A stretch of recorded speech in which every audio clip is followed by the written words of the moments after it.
നേതാവേ,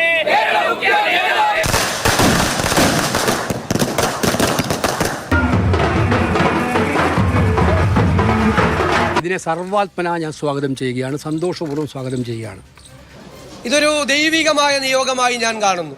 വ്യക്തിപരമായി കിട്ടിയ ഒരു കാര്യമായിട്ടല്ല കാണുന്നത്. അതിനെ സഹായിച്ച ഒരുപാട് ആളുകളുണ്ട്. എൻ്റെ നേതാവ് കൂടിയാണ് ശ്രീ രമേശ് ചെന്നിത്തല. എൻ്റെ പ്രിയങ്കരനായ സഹപ്രവർത്തകനാണ്, നേതാവ് കൂടിയാണ് ശ്രീ KC വേണുഗോപാൽ. അവരെ എല്ലാവരെയും പൂർണ്ണമായ വിശ്വാസത്തിലെടുക്കും. KPCC പ്രസിഡന്റ് ശ്രീ സണ്ണി ജോസഫിനോട്, അതുപോലെ ഇവിടുത്തെ ചുമതല AICCയുടെ ചുമതലയുണ്ടായിരുന്ന ശ്രീമതി ദീപാദാസ് മുൻഷിയോട്, എല്ലാവരോടും അവരുടെ ക്യാമ്പ് ചെയ്താണ് ഇവിടുത്തെ പ്രവർത്തനങ്ങൾക്ക് നേതൃത്വം കൊടുത്തത്. എല്ലാവരോടുമുള്ള നന്ദി ഞാൻ പ്രത്യേകമായി പറയുകയാണ്. നാടകാന്തം സതീശൻ, വടശ്ശേരി ദാമോദരൻ സതീശൻ ഇനി കേരളത്തിന്റെ മുഖ്യമന്ത്രി. ജനകീയ സമ്മർദ്ദത്തിന് കോൺഗ്രസ് ദേശീയ നേതൃത്വം വഴങ്ങിയപ്പോൾ പിറന്നത് പുതുചരിത്രം. സതീശന് മുമ്പിലുള്ള വെല്ലുവിളികളും സാധ്യതകളും എന്തൊക്കെയായിരിക്കും? വരുന്ന ഒരു മണിക്കൂർ ചർച്ചയിൽ ശ്രീമതി ദീപ്തി മേരി വർഗീസ്, കോൺഗ്രസിന്റെ general secretary, Shri PK Gopan CPIM, Shri Shafi Chaliyam Muslim League, Shri Sreekumar Manayil മാധ്യമപ്രവർത്തകൻ, ശ്രീ KG ജ്യോതിർഘോഷ് മാധ്യമപ്രവർത്തകൻ എന്നിവർ. ആദ്യം ശ്രീമതി ദീപ്തി മേരി വർഗീസ്. ജനങ്ങളുടെ ആവശ്യത്തിന്, ജനങ്ങളുടെ വികാരത്തിന്, ജനങ്ങളുടെ സമ്മർദ്ദത്തിന് കോൺഗ്രസ് പാർട്ടി കീഴടങ്ങുകയായിരുന്നോ? ഇത് ജനങ്ങളുടെ വിജയമായി കാണുന്നോ?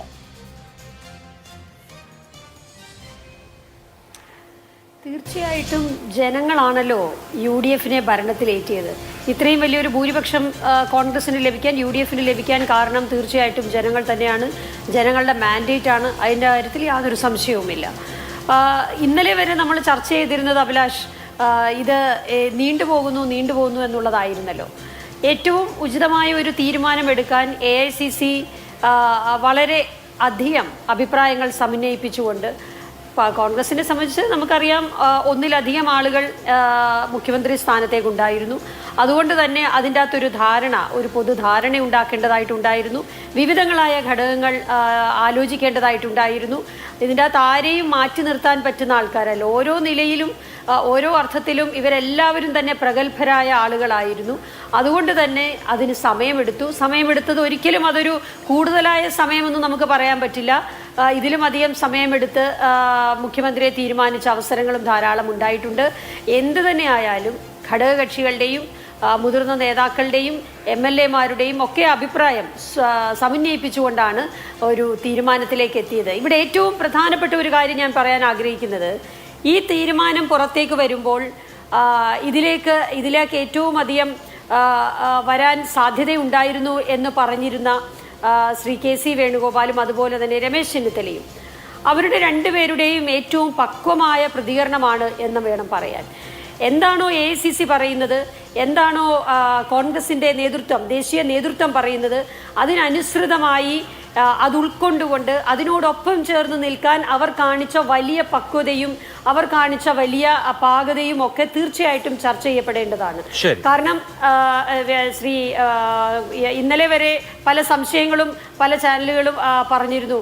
ഇവിടെ ചില ആളുകളുടെ അല്ലെങ്കിൽ ദേശീയ നേതൃത്വത്തിൻ്റെ താല്പര്യം ശ്രീ KC വേണുഗോപാലാണ്, അല്ലെങ്കിൽ ഏറ്റവും സീനിയർ ആയിട്ടുള്ള ആൾ ശ്രീ രമേശ് ചെന്നിത്തലയാണ്.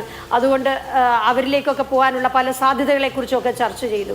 പക്ഷേ താങ്കൾ ഇവിടെ ചോദിച്ചതുപോലെ ഏതെങ്കിലും ഒരു സമ്മർദ്ദത്തിന് വഴങ്ങിയാണ് ഇത്തരത്തിൽ സംഭവിച്ചത് എന്ന് ഞാൻ കരുതുന്നില്ല.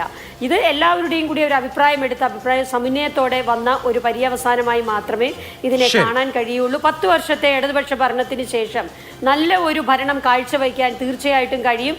അങ്ങനെ ഐക്യത്തോടെ പോകുമെന്നുള്ള കാര്യത്തിൽ യാതൊരു സംശയവും. നല്ല ഭരണം കാഴ്ചവെക്കാൻ VD സതീശന് കഴിയട്ടെ എന്നാണ് എല്ലാ കേരളീയരുടെയും ആശംസ. ശ്രീകുമാർ മനയിൽ, ആ തീരുമാനമെടുക്കുമ്പോഴും എല്ലാവരെയും അത് ബോധ്യപ്പെടുത്തി തീരുമാനമെടുക്കാൻ കഴിഞ്ഞോ? രണ്ട് പ്രമുഖ നേതാക്കളും KC വേണുഗോപാലും രമേശ് ചെന്നിത്തലയും പക്വതയോടെ ഈ തീരുമാനത്തെ ഉൾക്കൊണ്ടു എന്ന് ശ്രീമതി ദീപ്തി പറഞ്ഞു. പക്ഷേ നമുക്കറിയാം, തൊട്ടു മുമ്പ് കഴിഞ്ഞിട്ടുള്ള കോൺഗ്രസിന്റെ നിയമസഭാ കക്ഷി യോഗത്തിൽ രമേശ് ചെന്നിത്തല പങ്കെടുത്തിട്ടില്ല. അദ്ദേഹം ഗുരുവായൂരിലേക്ക് പോയിരിക്കുകയാണ്. ഇത്രയും സുപ്രധാനമായ ഒരു തീരുമാനം എടുക്കേണ്ട നിയമസഭാ കക്ഷിയിൽ രമേശ് ചെന്നിത്തല എന്ന കേരളത്തിലെ ഈ നിയമസഭാ കക്ഷിയിലെ ഏറ്റവും സീനിയർ മോസ്റ്റ് നേതാക്കളിൽ ഒരാൾ പങ്കെടുക്കാതെ അദ്ദേഹം മാറി നിൽക്കുമ്പോൾ എല്ലാവരെയും ഒരേപോലെ ബോധ്യപ്പെടുത്താൻ AICCക്ക് കഴിഞ്ഞിട്ടില്ല എന്നാണോ? അല്ല അഭിലാഷ്, അതെ, ഒരു ജനാധിപത്യ പാർട്ടിയിൽ സാധാരണഗതിയിൽ ഇത്തരം വിയോജിപ്പുകൾ എക്കാലത്തും ഉണ്ടാവും.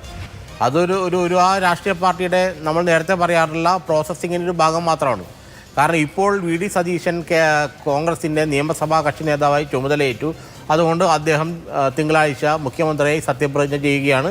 കൂടെ മന്ത്രിമാരും ഉണ്ടാവും. അപ്പോൾ ഇതൊരു പുതിയ കാലം ആരംഭിച്ചു കഴിഞ്ഞു, ഒരു പുതിയ യുഗം ആരംഭിച്ചു കഴിഞ്ഞു. അഭിപ്രായ വ്യത്യാസങ്ങൾ, വിയോജിപ്പുകൾ എല്ലാം നിലനിർത്തിക്കൊണ്ട് തന്നെ UDFന് ഒരു സർക്കാർ ഉണ്ടായിക്കഴിഞ്ഞാൽ, അല്ലെങ്കിൽ ഉണ്ടാകാൻ പോവുകയാണ് അടുത്ത നിമിഷങ്ങൾക്കുള്ളിൽ തന്നെ, ആ സർക്കാരിൻ്റെ മുന്നോട്ട് പോക്കായിരിക്കും ഇനി കൂടുതൽ നമ്മൾ ചർച്ച ചെയ്യുക. വിയോജിപ്പുകളും അഭിപ്രായ വ്യത്യാസങ്ങളും ഒരു പക്ഷേ നേരത്തെ പറഞ്ഞ ജനാധിപത്യ സ്വഭാവത്തിൽ നിലനിൽക്കുന്നു, അതെല്ലാം അവിടെ നിലനിൽക്കുന്നുണ്ടാകാം. പക്ഷേ അപ്പോഴും അതൊന്നും ഈ ഒരു മുന്നോട്ടുള്ള പോക്കിനെ യാതൊരു ഏൽപ്പിക്കുമെന്ന് എനിക്ക് തോന്നുന്നില്ല. യാതൊരു പരിക്കും ഈ സംവിധാനത്തെ ഏൽപ്പിക്കാതെ തന്നെ UDFിൻ്റെയും കോൺഗ്രസിൻ്റെ നേതൃത്വത്തിലുള്ള വി ഡി സതീശൻ്റെ നേതൃത്വത്തിലുള്ള മന്ത്രിസഭ മുന്നോട്ട് പോവുകയും, എന്നാൽ ചിലപ്പോൾ കോൺഗ്രസിനുള്ളിൽ പണ്ടെല്ലാം മുഖ്യമന്ത്രിമാരെയും നിയമസഭാ കക്ഷി നേതാക്കളെയും തീരുമാനിക്കുമ്പോഴൊക്കെ ഉണ്ടാകുന്ന ചില അഭിപ്രായ വ്യത്യാസങ്ങളും വിയോജിപ്പുകളൊക്കെ ഉണ്ടാകും. അത് അവിടെ തന്നെ നിലനിൽക്കാം. ചിലത് പരിഹരിക്കപ്പെട്ട് ഒരു പ്രശ്നമില്ലാതെ ഇനി മുന്നോട്ട് പോയേക്കാം. ഇതിനെല്ലാത്തിനും സാധ്യതകളുണ്ട്. പക്ഷേ അതെന്നായാലും നമ്മളിപ്പോൾ ഈ ഒരു ഏറ്റവും നല്ലൊരു മുഹൂർത്തത്തിൽ അത്തരം വിയോജിപ്പുകളും അത്തരം ഈ പറയുന്ന അഭിപ്രായ വ്യത്യാസങ്ങളും മാത്രം മുഴച്ചു നിൽക്കുന്നുവെന്ന് നമ്മൾ കരുതരുത്. കാരണം ഈ ഒരു വളരെ സ്മൂത്ത് ആയിട്ടുള്ള ഇതിൻ്റെ ഒരു പോക്കിൻ്റെ ഭാഗമായിട്ട് അതെല്ലാം നിലനിൽക്കുമ്പോൾ തന്നെ വി ഡി സതീശന് ആ മന്ത്രിസഭയെ കൊണ്ടുപോകാൻ കഴിയും. അദ്ദേഹം നിയമസഭാ കക്ഷി നേതാവ് പിന്നെ ഗവർണറെ കണ്ടു കഴിഞ്ഞു. അപ്പോൾ പിന്നെ എനിക്ക് തോന്നുന്നത് അതിനെ സർക്കാരിൻ്റെ ഒരു മുന്നോട്ടുള്ള പോക്കിനെ കുറിച്ചായിരിക്കും കൂടുതൽ ചർച്ച. ഒന്ന് ഓർക്കുക, കോൺഗ്രസിൻ്റെ ചരിത്രത്തിൽ എക്കാലവും ഈ നിയമസഭാ കക്ഷി നേതാവിനെ തിരഞ്ഞെടുക്കുമ്പോൾ ഇത്തരം വിയോജിപ്പുകളും അസംതൃപ്തികളൊക്കെ ഉണ്ടാകാറുണ്ട്. അതിനെല്ലാം ഓവർകം ചെയ്തിട്ടാണ്, അല്ലെങ്കിൽ അതിനെല്ലാം പാച്ചപ്പ് ചെയ്തുകൊണ്ടോ അല്ലെങ്കിൽ അതിനെല്ലാം വിലയിരുത്തിക്കൊണ്ട് കണക്കിലെടുത്തുകൊണ്ടോ ഒക്കെ തന്നെയാണ് ഇതിനു മുമ്പും നിയമസഭാ കക്ഷി നേതാക്കൾ ഉണ്ടായിട്ടുള്ളത്. അതുകൊണ്ട് അത്രയ്ക്ക് നമ്മളതെല്ലാം പോകേണ്ട സർക്കാരിന്റെ മുന്നോട്ടുള്ള പോക്കിനെ കുറിച്ച് കൂടുതൽ ചർച്ച ചെയ്യുന്നതായിരിക്കും ഉചിതമെന്ന് എനിക്ക് തോന്നുന്നു. ശരി, ശ്രീ ഷാഫി ചാലിയൻ കഴിഞ്ഞ ദിവസം ഒരു ചാനൽ ചർച്ചയിൽ ദിവസം ഇത്രയായിട്ടും പടക്കം പൊട്ടിക്കാൻ കഴിയാത്തതിന്റെ ഒരു നിരാശ പങ്കുവെക്കുന്നത് കേട്ടു. ഈ പടക്കമെല്ലാം ഇനി ഇരുന്ന് തണുത്തു പോകുമെന്ന് പേടിക്കുന്നത് കേട്ടു. ഇന്നിപ്പോൾ പടക്കം മുഴുവൻ പൊട്ടിച്ച് തീർത്തോ? ലീഗ് കേന്ദ്രങ്ങളിലൊക്കെയാണ് മാക്സിമം പടക്കം പൊട്ടിയെന്ന് തോന്നുന്നു.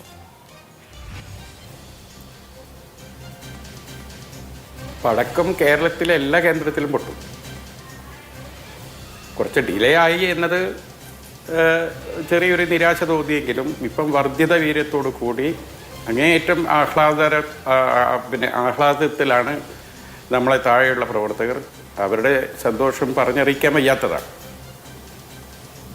വലിയ സന്തോഷത്തിലാണ്. ഓക്കെ, ശ്രീ KG ജ്യോതിർ ഘോഷ്, താങ്കൾ ഈ ഡിബേറ്റിന്റെ തുടക്കം മുതൽ എന്ന് പറഞ്ഞാൽ ഈ മുഖ്യമന്ത്രി ചർച്ചയുടെ തുടക്കം മുതൽ വി ഡി സതീശനാണ് മുഖ്യമന്ത്രി സ്ഥാനത്തേക്കുള്ള ഏറ്റവും ആപ്റ്റ് ആയിട്ടുള്ള ചോയ്സ് എന്ന നിലപാടെടുത്തിരുന്ന ആളാണ്, അത് ഊന്നി പറഞ്ഞിരുന്ന ആളാണ്. അങ്ങനെ പൊതുസമൂഹത്തിൽ നിന്ന് ഒരുപാട് ശബ്ദങ്ങൾ, കുറെ അധികം ആളുകൾ വി ഡി സതീശനാണ് മോസ്റ്റ് ഡിസേർവിംഗ് ഈ സാഹചര്യത്തിൽ എന്ന് പറഞ്ഞിരുന്നു. സാംസ്കാരിക പ്രവർത്തകർ പ്രസ്താവന ഇറക്കുക പോലും ചെയ്തിരുന്നു ഇന്നലെ. ഒടുവിൽ കോൺഗ്രസ് ഹൈക്കമാൻഡ് ഒരു ഹെക്ടിക് പ്രോസസ്സിനൊടുവിൽ വി ഡി സതീശൻ എന്ന് തീരുമാനിക്കുമ്പോൾ നമുക്ക് ആ തീരുമാനത്തിൽ എന്തെല്ലാം കാണാം. ഇപ്പോൾ 2 സന്ദർഭങ്ങളിൽ VS അച്യുതാനന്ദന് സീറ്റ് കൊടുക്കേണ്ടി വന്നിട്ടുണ്ട് CPM-ന് ജനങ്ങൾ പ്രതികരിച്ചപ്പോൾ. ഇവിടെ ഇപ്പോൾ അതിന് സമാനമായ ഒരു സാഹചര്യം, ഒരു വി ഡി സതീശൻ മൊമെന്റ് ഉണ്ടായതായി കാണാമോ?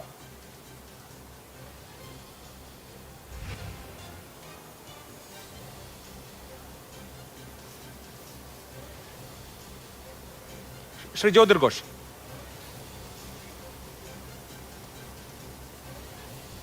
അദ്ദേഹത്തിന്റെ കണക്ടിവിറ്റിയിൽ ചെറിയ തകരാറുണ്ടെന്ന് തോന്നുന്നു. അത് ശരിയാക്കിയതിന് ശേഷം വരാം. ശ്രീ PK ഗോപൻ, ഇന്നിപ്പോൾ മുഖ്യമന്ത്രിയെ മാത്രമല്ല പ്രതിപക്ഷ നേതാവിനെയും തിരഞ്ഞെടുത്തിട്ടുണ്ട്. പിണറായി വിജയൻ കേരളത്തിന്റെ പുതിയ പ്രതിപക്ഷ നേതാവാകും. കഴിഞ്ഞ തവണ UDF വലിയ തോൽവി ഏറ്റുവാങ്ങിയപ്പോൾ അവർ തിരിച്ചു വരാൻ വേണ്ടി ചെയ്തതെന്താ? അടിമുടി മാറി. KPCCയുടെ നേതൃത്വം മാറി, മുല്ലപ്പള്ളി രാമേന്ദ്രൻ മാറി, പുതിയ നേതൃത്വം വന്നു, K സുധാകരൻ അധ്യക്ഷനായി. അതേപോലെ രമേശ് ചെന്നിത്തല മാറി, വി ഡി സതീശന്റെ പുതിയ നേതൃത്വം വന്നു. അങ്ങനെ ഒരു പുതിയ നേതൃത്വമാണ് എണ്ണയിട്ട യന്ത്രം പോലെ ചലിച്ച് അവർക്ക് ഒരു വലിയ ഇലക്ഷൻ വിജയത്തിലേക്ക് പോകാൻ ഇടയായത്.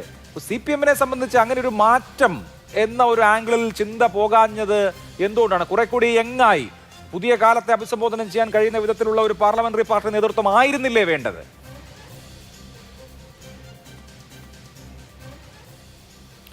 ശ്രീ അഭിലാഷ്, ഞാൻ ആദ്യമായി അതിൽ പ്രതികരിക്കുന്നതിന് മുമ്പ് ഇന്ന് കേരളത്തിൽ മുഖ്യമന്ത്രിയായി തീരുമാനിക്കപ്പെട്ട മുൻകാലത്ത് കേരളത്തിലെ പ്രതിപക്ഷ നേതാവായിരുന്ന ബഹുമാന്യനായ ശ്രീ വി ഡി സതീശന് എല്ലാവിധ വിജയാശംസകളും നേരുന്നു.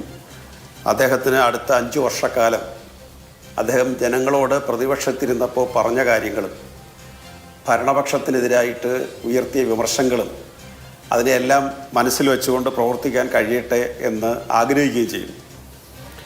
രണ്ടാമതായി അങ്ങ് ചോദിച്ച ചോദ്യമാണ്. ആ ചോദ്യത്തിലേക്ക് കടക്കുന്നതിന് മുമ്പ് നിങ്ങൾ പൊതുവെ എടുത്തൊരു നിലപാടിൽ ഒരു ചെറിയ കൂട്ടിച്ചേർക്കൽ എനിക്കുണ്ട്. അതായത് ജനങ്ങളുടെ വിജയമാണ് എന്ന് ആവർത്തിച്ച് പറയുമ്പോൾ തെരഞ്ഞെടുപ്പിന് മുമ്പ് ചില ചാനൽ ചർച്ചയിൽ ഞാൻ പറഞ്ഞു കേരളത്തിൽ ആര് വിജയിച്ചാലും അത് ജനങ്ങളുടെ വിജയമാണ്. അപ്പോൾ എന്നോട് എടുത്തു ചോദിച്ചു UDF വിജയിച്ചാലും അങ്ങനെ തന്നെയാണോ അഭിപ്രായം? ഞാൻ പറഞ്ഞു UDF വിജയിച്ചാലും LDF വിജയിച്ചാലും ജയിക്കുന്നത് ജനങ്ങൾ തന്നെയാണ് എന്ന കാര്യത്തിൽ തർക്കമില്ല എന്ന് അന്ന് പറഞ്ഞിരുന്നു. ഇവിടെ ഇപ്പോൾ ജനങ്ങളുടെ വിജയമാണ് UDFൻ്റെ വിജയമെന്ന് പറഞ്ഞാൽ അത് ശരിയാണ്, അത് സമ്മതിച്ചു തരാം. തീർച്ചയായിട്ടും ജയിച്ചവരങ്ങനെ പറയുമ്പോൾ അത് നിഷേധിക്കേണ്ട കാര്യമില്ല. പക്ഷേ മുഖ്യമന്ത്രി തെരഞ്ഞെടുപ്പ് ജനങ്ങളുടെ വിജയമാണെന്ന് പറയുമ്പോൾ അത് ജനങ്ങളുടെ വിജയമല്ല എന്നല്ല ഞാൻ പറയാൻ വരുന്നത്, മറിച്ച് മറ്റ് രണ്ടുപേരെ അല്പം ഇൻസൾട്ട് ചെയ്യുന്ന കാര്യമാണത്. ശ്രീ KC വേണുഗോപാലും ശ്രീ രമേശ് ചെന്നിത്തലയ്ക്കും ജനപിന്തുണ ഇല്ല എന്നൊരു ധ്വനി അതിനകത്ത് വരുന്നുണ്ട്. എൻ്റെ അഭിപ്രായത്തിൽ നമുക്ക് അവരുടെ ആഭ്യന്തര കാര്യത്തിൽ പറയാനുള്ള യോഗ്യതയില്ല. പക്ഷേ കേരളത്തിലെ ഒരു പൗരൻ എന്ന നിലയിൽ അവർക്ക് 3 പേർക്കും അതിന് അർഹതയുള്ളവരാണ്. അതുകൊണ്ട് ഒരാളെ തീരുമാനിച്ചു കഴിയുമ്പോൾ ഒരാളെ തീരുമാനിക്കാൻ പറ്റൂ എന്നുള്ളതല്ലാതെ മറ്റു 2 പേർക്കും ജനപിന്തുണ ഇല്ല എന്ന ഒരു ധ്വനി വരുന്നത് ഒട്ടും ശരിയായ ഒരു നിലപാടല്ല. അതുപോലെ അതിൽ ഉയർന്നു വരുന്ന പ്രശ്നങ്ങളെ ഒന്നും നമ്മൾ ഇപ്പോൾ അങ്ങനെ നെഗറ്റീവായിട്ട് എടുക്കുന്നില്ല. ശ്രീ രമേശ് ചെന്നിത്തലയ്ക്ക് അദ്ദേഹത്തിൻ്റെ പക്വത കൊണ്ട് അദ്ദേഹം ഗുരുവായൂരിലേക്കും, ശ്രീ KC വേണുഗോപാലിൻ്റെ പക്വത കൊണ്ട് എനിക്ക് ജനപിന്തുണ ഉണ്ടാക്കാൻ ഞാൻ പ്രത്യേകമായിട്ടൊന്നും ചെയ്തിട്ടില്ല എന്ന് അദ്ദേഹത്തിൻ്റെ പത്രസമ്മേളനത്തിൽ പ്രതികരിക്കേണ്ടി വന്നതും നമ്മളെല്ലാം മനസ്സിൽ വെക്കുന്നത് നല്ല കാര്യമാണ്. ഇനി പിണറായി വിജയൻ പ്രതിപക്ഷ നേതാവാകുന്നതിനെക്കുറിച്ചുള്ള അങ്ങയുടെ ചോദ്യം, നമ്മൾ ഈ തെരഞ്ഞെടുപ്പിൽ ഞങ്ങൾ മുഖ്യമന്ത്രി സ്ഥാനാർത്ഥിയെ മുൻകൂട്ടി പ്രഖ്യാപിച്ചിട്ടില്ലെങ്കിലും 10 വർഷം മുഖ്യമന്ത്രിയായി പ്രവർത്തിച്ച ആൾ തന്നെ തുടർന്ന് ഇലക്ഷനിൽ നേതൃത്വം കൊടുക്കട്ടെ എന്ന് തീരുമാനിച്ചു. അങ്ങനെ ഒരാൾ അദ്ദേഹത്തിൻ്റെ നേതൃത്വത്തിൽ നടന്ന തെരഞ്ഞെടുപ്പിൽ LDF പരാജയപ്പെടുമ്പോൾ അദ്ദേഹത്തെ പിൻവലിക്കുക എന്നതിൻ്റെ അർത്ഥം വ്യക്തിപരമായ ഉത്തരവാദിത്തമാണ്. വിജയവും പരാജയം മാത്രമല്ല, വിജയവും വ്യക്തിപരമായ ഉത്തരവാദിത്തമായിട്ട് ഞങ്ങൾ കമ്മ്യൂണിസ്റ്റ് പാർട്ടി കാണാറില്ല. ഞങ്ങൾ കാണുന്നത് അത് ബ്രാഞ്ച് സെക്രട്ടറി മുതൽ പാർട്ടി ജനറൽ സെക്രട്ടറി വരെയുള്ളവരുടെ പ്രവർത്തനമാണ്, അല്ലെങ്കിൽ പാർട്ടി അംഗങ്ങൾ മുതൽ പാർട്ടി നേതൃത്വം വരെയുള്ളവരുടെ പ്രവർത്തനമാണ്, അതിന് കൂടെ നിൽക്കുന്ന ജനങ്ങളുടെ പ്രവർത്തനമാണ് ഒരു മുന്നണിയെ വിജയിപ്പിക്കുന്നതും പരാജയപ്പെടുത്തുന്നതും. അതുകൊണ്ട് വിജയിച്ചാൽ അത് പിണറായി വിജയൻ്റെ നേട്ടം, പരാജയപ്പെട്ടാൽ അത് പിണറായി വിജയൻ്റെ കോട്ടം എന്ന ഒരു വിലയിരുത്തൽ കമ്മ്യൂണിസ്റ്റുകാർ പൊതുവെ സ്വീകരിക്കാറില്ല. അതാത് കാലത്തെ രാഷ്ട്രീയ സന്ദർഭങ്ങളും രാഷ്ട്രീയ സാഹചര്യങ്ങളും മൂർത്തമായി വരുന്ന പ്രശ്നങ്ങളുമാണ് ജനങ്ങളുടെ മുമ്പിൽ വരുന്നത്. അതുകൊണ്ട് അദ്ദേഹം നേതൃത്വം കൊടുത്ത ഒരു മുന്നണിയാണ് തെരഞ്ഞെടുപ്പിൽ മത്സരിച്ചത്, പരാജയപ്പെട്ടത് ആ മുന്നണിയാണ്. ആ മുന്നണിയുടെ നേതാവായി തിരഞ്ഞെടുക്കപ്പെട്ട ആൾ തന്നെ, അല്ലെങ്കിൽ അതിന് നേതൃത്വം കൊടുത്ത ആൾ തന്നെ പ്രതിപക്ഷ നേതാവായി തുടരുക എന്നുള്ള ഒരു രീതിയാണ് ഇപ്പോൾ ഞങ്ങൾ സ്വീകരിച്ചത്. അതിനെ ഞങ്ങൾ അങ്ങനെ മാത്രമേ കാണുന്നുള്ളൂ. ശരി, അതാണ് അക്കാര്യത്തിലെ CPM-ന്റെ ചിന്ത. ശ്രീമതി ദീപ്തി മേരി വർഗീസ്, എന്തുകൊണ്ട് കോൺഗ്രസിലെ മുഖ്യമന്ത്രി ചർച്ച ഈ തരത്തിൽ ചർച്ചയെന്ന് ചോദിച്ചാൽ 11 ദിവസം എടുത്തു എന്നുള്ളതുകൊണ്ടല്ല. 11 ദിവസം എടുത്തു എന്നുള്ളതിനപ്പുറത്ത് നമുക്കറിയാമല്ലോ സമൂഹത്തിൽ നടന്നിട്ടുള്ള ചർച്ചകൾ. കോൺഗ്രസിൻ്റെ തന്നെ പ്രവർത്തകരായിട്ടുള്ള, അല്ലെങ്കിൽ കോൺഗ്രസിനും UDF-നും വോട്ട് ചെയ്തിട്ടുള്ള ആളുകൾക്ക് തെരുവിൽ ഇറങ്ങേണ്ട സാഹചര്യം പോലും ഉണ്ടായി. വലിയ ഇൻറ്റൻസായ ഫൈറ്റ് നടന്നു. അതിലേറ്റവും ഒടുവിൽ രമേശ് ചെന്നിത്തലയ്ക്ക് കൺവിൻസ്ഡ് ആവുന്ന, ബോധ്യപ്പെടുന്ന ഒരു തീരുമാനം ഉണ്ടാക്കാൻ കഴിഞ്ഞിട്ടില്ല. അദ്ദേഹം അങ്ങനെയാണെങ്കിൽ ഇന്ന് പാർലമെന്ററി പാർട്ടിയിൽ പങ്കെടുക്കേണ്ടതല്ലേ? അപ്പോൾ ഇനി എന്ത് എന്ന വിഷയം ചർച്ച ചെയ്യണമെന്ന് പറഞ്ഞാൽ ഇനി അങ്ങോട്ടുള്ള കാലത്ത് എളുപ്പമായിരിക്കുമോ? KC വേണുഗോപാൽ ഇൻസൾട്ടഡ് ആയില്ലേ എന്ന ചോദ്യം ഇവിടെ ഉന്നയിക്കപ്പെട്ടു. അങ്ങനെ ഇൻസൾട്ടഡായ, ഹർട്ട് ചെയ്യപ്പെട്ട, മുറിവേറ്റ 2 പേർ, 2 മുതിർന്ന നേതാക്കൾ നിൽക്കുമ്പോൾ സുഗമമായി ഇനിയുള്ള കാലം മുമ്പോട്ട് പോകുമോ എന്ന സംശയം ജനങ്ങൾക്ക് തോന്നിക്കൂടെ? അതിൻ്റെ അകത്ത് ഒരാളെ മാത്രമേ തീരുമാനിക്കാൻ പറ്റുള്ളല്ലോ. അതിൻ്റെ അകത്ത് ഒരു ഇൻസൾട്ട് വന്നതുപോലെയുള്ള ഒരു വാക്കുപോലും അവരാരും പറഞ്ഞിട്ടില്ലല്ലോ. ഞാൻ അതുകൊണ്ടാണ് തുടക്കത്തിൽ പറഞ്ഞത്, ഇപ്പോൾ KC വേണുഗോപാലിൻ്റെ പ്രതികരണം എടുത്തു നോക്കൂ. അതിൻ്റെ ഏതെങ്കിലും ഒരു ഭാഗത്ത് പാർട്ടിക്ക് മോശമാവുന്ന രീതിയിലോ അല്ലെങ്കിൽ അദ്ദേഹത്തിന് ഇൻസൾട്ട് ആവുന്ന രീതിയിലോ അദ്ദേഹം പറഞ്ഞിട്ടില്ല. എനിക്ക് 100% ഉറപ്പാണ്. അദ്ദേഹം എന്താണോ AICC പറയുന്നത്, അദ്ദേഹം എന്താണോ ശ്രീ രാഹുൽ ഗാന്ധിയും ഖാർഗെയും പറയുന്നത്, അതിനപ്പുറം ഒരു വാക്കുപോലും അദ്ദേഹം വേണമെന്ന് ആഗ്രഹിച്ചിട്ട് പോലും ഉണ്ടാവില്ല എന്നുള്ള കാര്യത്തിൽ 100% ഉറപ്പാണ്. അദ്ദേഹത്തിന് വേണമെങ്കിൽ പലതരത്തിലുള്ള സമ്മർദ്ദങ്ങൾ ചെലുത്താമായിരുന്നല്ലോ.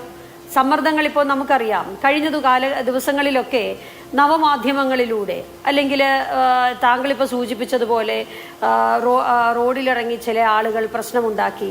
അതൊക്കെ ആരെങ്കിലും ചെയ്യിപ്പിച്ചതാണോ അല്ലയോ എന്നൊന്നും ഞാൻ അതിലേക്കൊന്നും കിടക്കുന്നില്ല. പക്ഷേ അത്തരത്തിലുള്ള എന്തെങ്കിലുമൊക്കെ ചെയ്യാമായിരുന്നവരാണ് ശ്രീ രമേശ് ചെന്നിത്തലയോ അല്ലെങ്കിൽ ശ്രീ KC വേണുഗോപാലോ അല്ലെങ്കിൽ ശ്രീ കെ സുധാകരനെയൊക്കെ നവമാധ്യമങ്ങളിലൂടെ വളരെ മോശമായ രീതിയിൽ ഇൻസൾട്ട് ചെയ്യുന്നത്, വളരെ മോശം ലാംഗ്വേജിൽ ഇൻസൾട്ട് ചെയ്യുന്നതൊക്കെ നമ്മൾ കഴിഞ്ഞ ദിവസങ്ങളിലൊക്കെ കണ്ടു.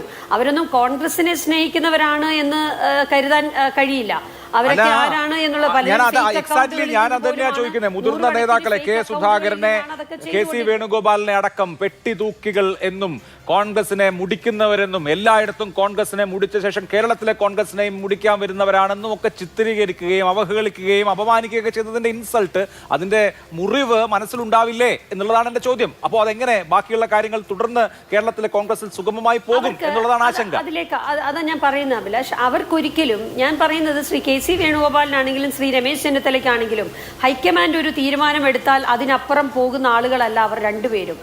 അവർ ഒരു തരത്തിലുള്ള സമ്മർദ്ദ രാഷ്ട്രീയവും ചെലുത്തുന്നവരല്ല എന്നുള്ളത് ഇപ്പോൾ ഇന്നും ഇന്നലെയുമായിട്ടൊക്കെ നമ്മൾ കഴിഞ്ഞ ദിവസങ്ങളിലൊക്കെ നമുക്ക് അസസ് ചെയ്താൽ നമുക്ക് മനസ്സിലാകുമല്ലോ. അപ്പോൾ അവരെ സംബന്ധിച്ച് അവർ രണ്ടുപേരും അത്തരത്തിലുള്ള യാതൊന്നും തന്നെ ചെയ്തിട്ടില്ല. പക്ഷേ നമ്മുടെ കോൺഗ്രസിനകത്തുള്ള പല നേതാക്കന്മാർക്കും ഒരു ആദരാഞ്ജലികൾ പോസ്റ്റ് പോലും പറ്റാത്ത രീതിയിൽ, ഇപ്പോൾ പ്രിയങ്ക ഗാന്ധി ഒരു ആദരാഞ്ജലി പോസ്റ്റ് ഇട്ടപ്പോൾ കർണാടകയിലെ ഒരു മന്ത്രി മരിച്ചു, ആദരാഞ്ജലികൾ ഇട്ട സമയത്ത് അതിൽ കയറി ചില പോസ്റ്റുകൾ ഇടുന്ന പോലും കാഴ്ച കണ്ടു. അതൊന്നും ഒട്ടും അനഭിമതമായ, പിന്നെ അതൊന്നും അത്ര ശരിയായ കാര്യമല്ല, അതൊന്നും അംഗീകരിക്കാൻ പറ്റില്ല. നവമാധ്യമങ്ങൾ കയ്യിലുണ്ട് എന്ന് പറഞ്ഞ് അത്തരത്തിലുള്ള ഒരു സൈബർ ലിഞ്ചിങ് നേതാക്കന്മാരെ നടത്തിയിട്ടുണ്ടെങ്കിൽ അത് നടത്തിയ ഒരാളെ പോലും പ്രോത്സാഹിപ്പിക്കാൻ കഴിയില്ല എന്ന് മാത്രമല്ല, അവർക്കെതിരെ ശക്തമായ നടപടികൾ, ഉത്തരവാദിത്തപ്പെട്ട ആളുകളാണെങ്കിൽ ശക്തമായ നടപടികൾ അത് മുഖ്യമന്ത്രിയുടെ ഭാഗത്തു നിന്ന് തന്നെ, പുതിയ വരാൻ പോകുന്ന നിയുക്ത മുഖ്യമന്ത്രിയുടെ ഭാഗത്തു നിന്ന് തന്നെ ഉണ്ടാകും എന്നുള്ളതാണ് ഞങ്ങളൊക്കെ പ്രതീക്ഷിക്കുന്നത്. കാരണം അദ്ദേഹം അറിഞ്ഞിട്ടാവണമെന്നില്ല അദ്ദേഹത്തിന് വേണ്ടി അത്തരത്തിലുള്ള ചിലപ്പോൾ ചില പ്രവർത്തനങ്ങളൊക്കെ നടന്നിട്ടുള്ളത്. അപ്പോൾ ഈ തെരുവിലിറങ്ങുകയും സൈബർ ഇടങ്ങളിലൂടെ അത്തരം പ്രവർത്തനങ്ങളിൽ ഏർപ്പെടുകയും ചെയ്യുക എന്ന് പറയുന്നത് തീർത്തും അത് അച്ചടക്കരഹിതമാണ്, അച്ചടക്കരാഹിത്യമാണ്.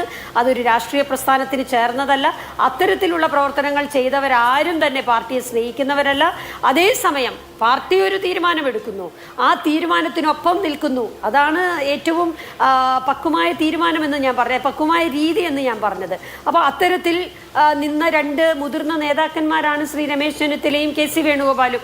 അവരെ രണ്ടുപേരെയും തീർച്ചയായിട്ടും അഭിനന്ദിച്ചേ മതിയാവും. അവരും ഇതിന് അർഹരായ ആളുകളാണ്. പക്ഷേ പാർട്ടി ഒന്ന് തീരുമാനിക്കുമ്പോൾ അതിനെതിരെ പറയാനോ അല്ലെങ്കിൽ അവരുടെ സ്വന്തം ആളുകളെ തെരുവിലേക്ക് ഇറക്കാനോ ഒന്നും അവർ തയ്യാറായില്ല എന്നുള്ളത് ഏറ്റവും പ്രധാനപ്പെട്ട ഒരു കാര്യം തന്നെയാണ്. പിന്നെ ബഹുമാനപ്പെട്ട ശ്രീ VD സതീശൻ, അദ്ദേഹം നിയുക്ത മുഖ്യമന്ത്രിയാണ്.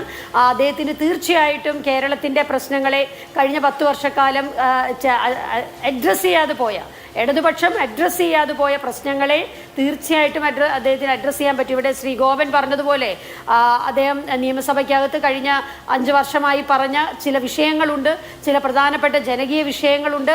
അതൊക്കെ അഡ്രസ്സ് ചെയ്യുമെന്ന ഉള്ള പ്രതീക്ഷയും കൂടിയാണ് അദ്ദേഹം പങ്കുവച്ചത്. തീർച്ചയായിട്ടും നിങ്ങൾക്കത് വിശ്വസിക്കാം. കാരണം ഇത് ടീം UDF ആണ്. ഇതിൻ്റെ അകത്ത് ഒരു അപശബ്ദവും ഉണ്ടാകില്ല. ഒറ്റക്കെട്ടായി നിന്നുകൊണ്ട് തന്നെ തീർച്ചയായിട്ടും വരുന്ന 5 വർഷങ്ങൾ ഏറ്റവും നല്ല ഭരണം തന്നെ ശ്രീ VD സതീശന്റെ നേതൃത്വത്തിൽ ഉണ്ടാകുമെന്ന് തന്നെയാണ് ഞങ്ങളൊക്കെ ഉറപ്പിച്ച് വിശ്വസിക്കുന്നത്. യെസ്, അതിൽ ശ്രീ ഷാഫി ചാലിയം, UDFന്റെ നേതൃത്വത്തിന് അണികളെ കൺവിൻസ് ചെയ്യിക്കുന്നതിൽ അല്ലെങ്കിൽ അണികളെ നിയന്ത്രിക്കുന്നതിൽ പോരായ്മ സംഭവിച്ചു. ഇപ്പോൾ കോൺഗ്രസിന്റെ ദേശീയ നേതൃത്വം എല്ലാ ആംഗിളും പരിശോധിച്ച് പൊതുസമൂഹത്തിൽ നിന്ന് വന്നിട്ടുള്ള അഭിപ്രായങ്ങൾ, മുതിർന്ന നേതാക്കളുടെ അഭിപ്രായങ്ങൾ, ഘടകകക്ഷികളുടെ തീരുമാനങ്ങൾ അല്ലെങ്കിൽ ഘടകകക്ഷികളുടെ അഭിപ്രായങ്ങൾ, ഇതെല്ലാം കേട്ട് അവർ സ്വതന്ത്രമായ ഒരു തീരുമാനം എടുത്തതാണല്ലോ. ഏറ്റവും അനുയോജ്യമായ ഒരു തീരുമാനം കോൺഗ്രസ് എടുത്തിരിക്കുകയാണ്. അപ്പോൾ ഈ ഘട്ടത്തെക്കുറിച്ച് നമ്മളൊന്ന് പിന്നോട്ട് നോക്കി ആലോചിച്ചാൽ, ഇപ്പോൾ KC വേണുഗോപാൽ AICCയുടെ ജനറൽ സെക്രട്ടറിയാണ്. അപ്പോൾ അദ്ദേഹം ഈ തെരഞ്ഞെടുപ്പ് രംഗത്ത് വളരെ നന്നായി തന്നെ ഇടപെട്ട ആളാണ്. അദ്ദേഹം ഈ വിമതന്മാരെ പിൻവലിക്കാനും അല്ലെങ്കിൽ ഏകോപനം ഉറപ്പാക്കാനും സ്വാഭാവികമായിട്ടും ഫണ്ട് റൈസിങ്ങിനും ഒക്കെ സ്ഥാനാർത്ഥി നിർണയത്തിനും ഒക്കെ സഹായിച്ചിട്ടുള്ള ആളാണ്. പക്ഷേ നമുക്കറിയാം, പ്രതിപക്ഷ നേതാവ് എന്നുള്ള നിലയിൽ മുമ്പിൽ നിന്നത് VD സതീശനായിരുന്നു. സ്വാഭാവികമായിട്ടും കൂടുതൽ ജനങ്ങളും VD സതീശനെ ആഗ്രഹിച്ചിട്ടുമുണ്ടാവും. അങ്ങനെ കൂടുതൽ ജനങ്ങൾ VD സതീശനെ ആഗ്രഹിച്ചു എന്നതുകൊണ്ട് KC വേണുഗോപാലിനെ ചിത്രവധം ചെയ്യുന്ന വിധത്തിൽ, വ്യക്തിഹത്യ ചെയ്യുന്ന വിധത്തിൽ ഒരുപാട് UDF അണികൾ അല്ലെങ്കിൽ UDF അണികൾ എന്ന് തോന്നിക്കുന്ന ആളുകൾ സോഷ്യൽ മീഡിയയിലും പുറത്തുമൊക്കെ ഇടപെട്ടത് ശരിയായോ?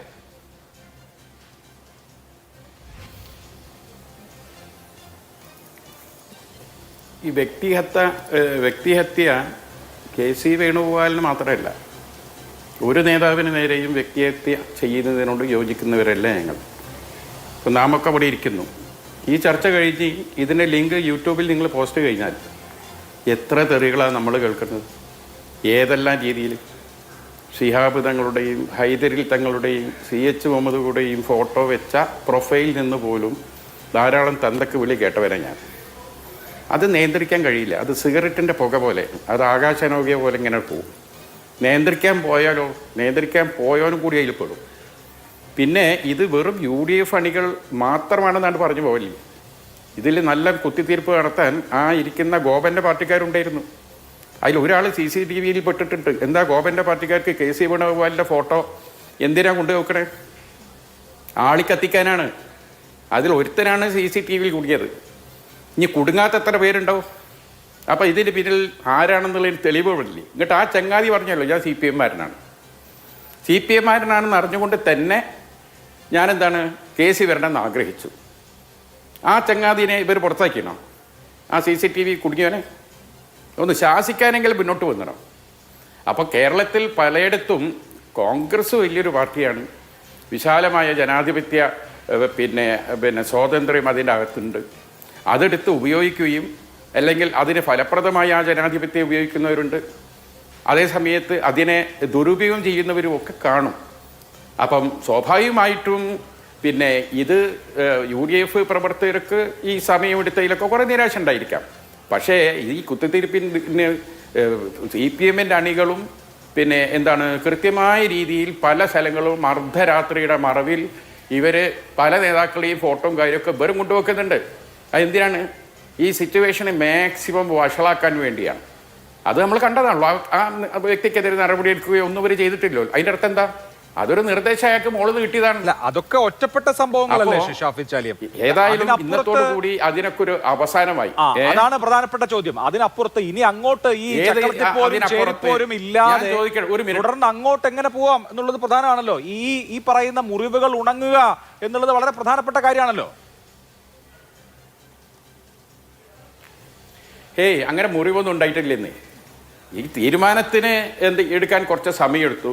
ആ തീരുമാനം വന്ന രീതി കോൺഗ്രസ് നേതൃത്വം അതിന് ഉപയോഗിച്ച മാർഗങ്ങളൊക്കെ അറിഞ്ഞപ്പോൾ ജനങ്ങൾക്ക് കൂടുതൽ കോൺഗ്രസ് എന്ന പാർട്ടിയോട് ഒരു ബഹുമാനമാണ് തോന്നുക.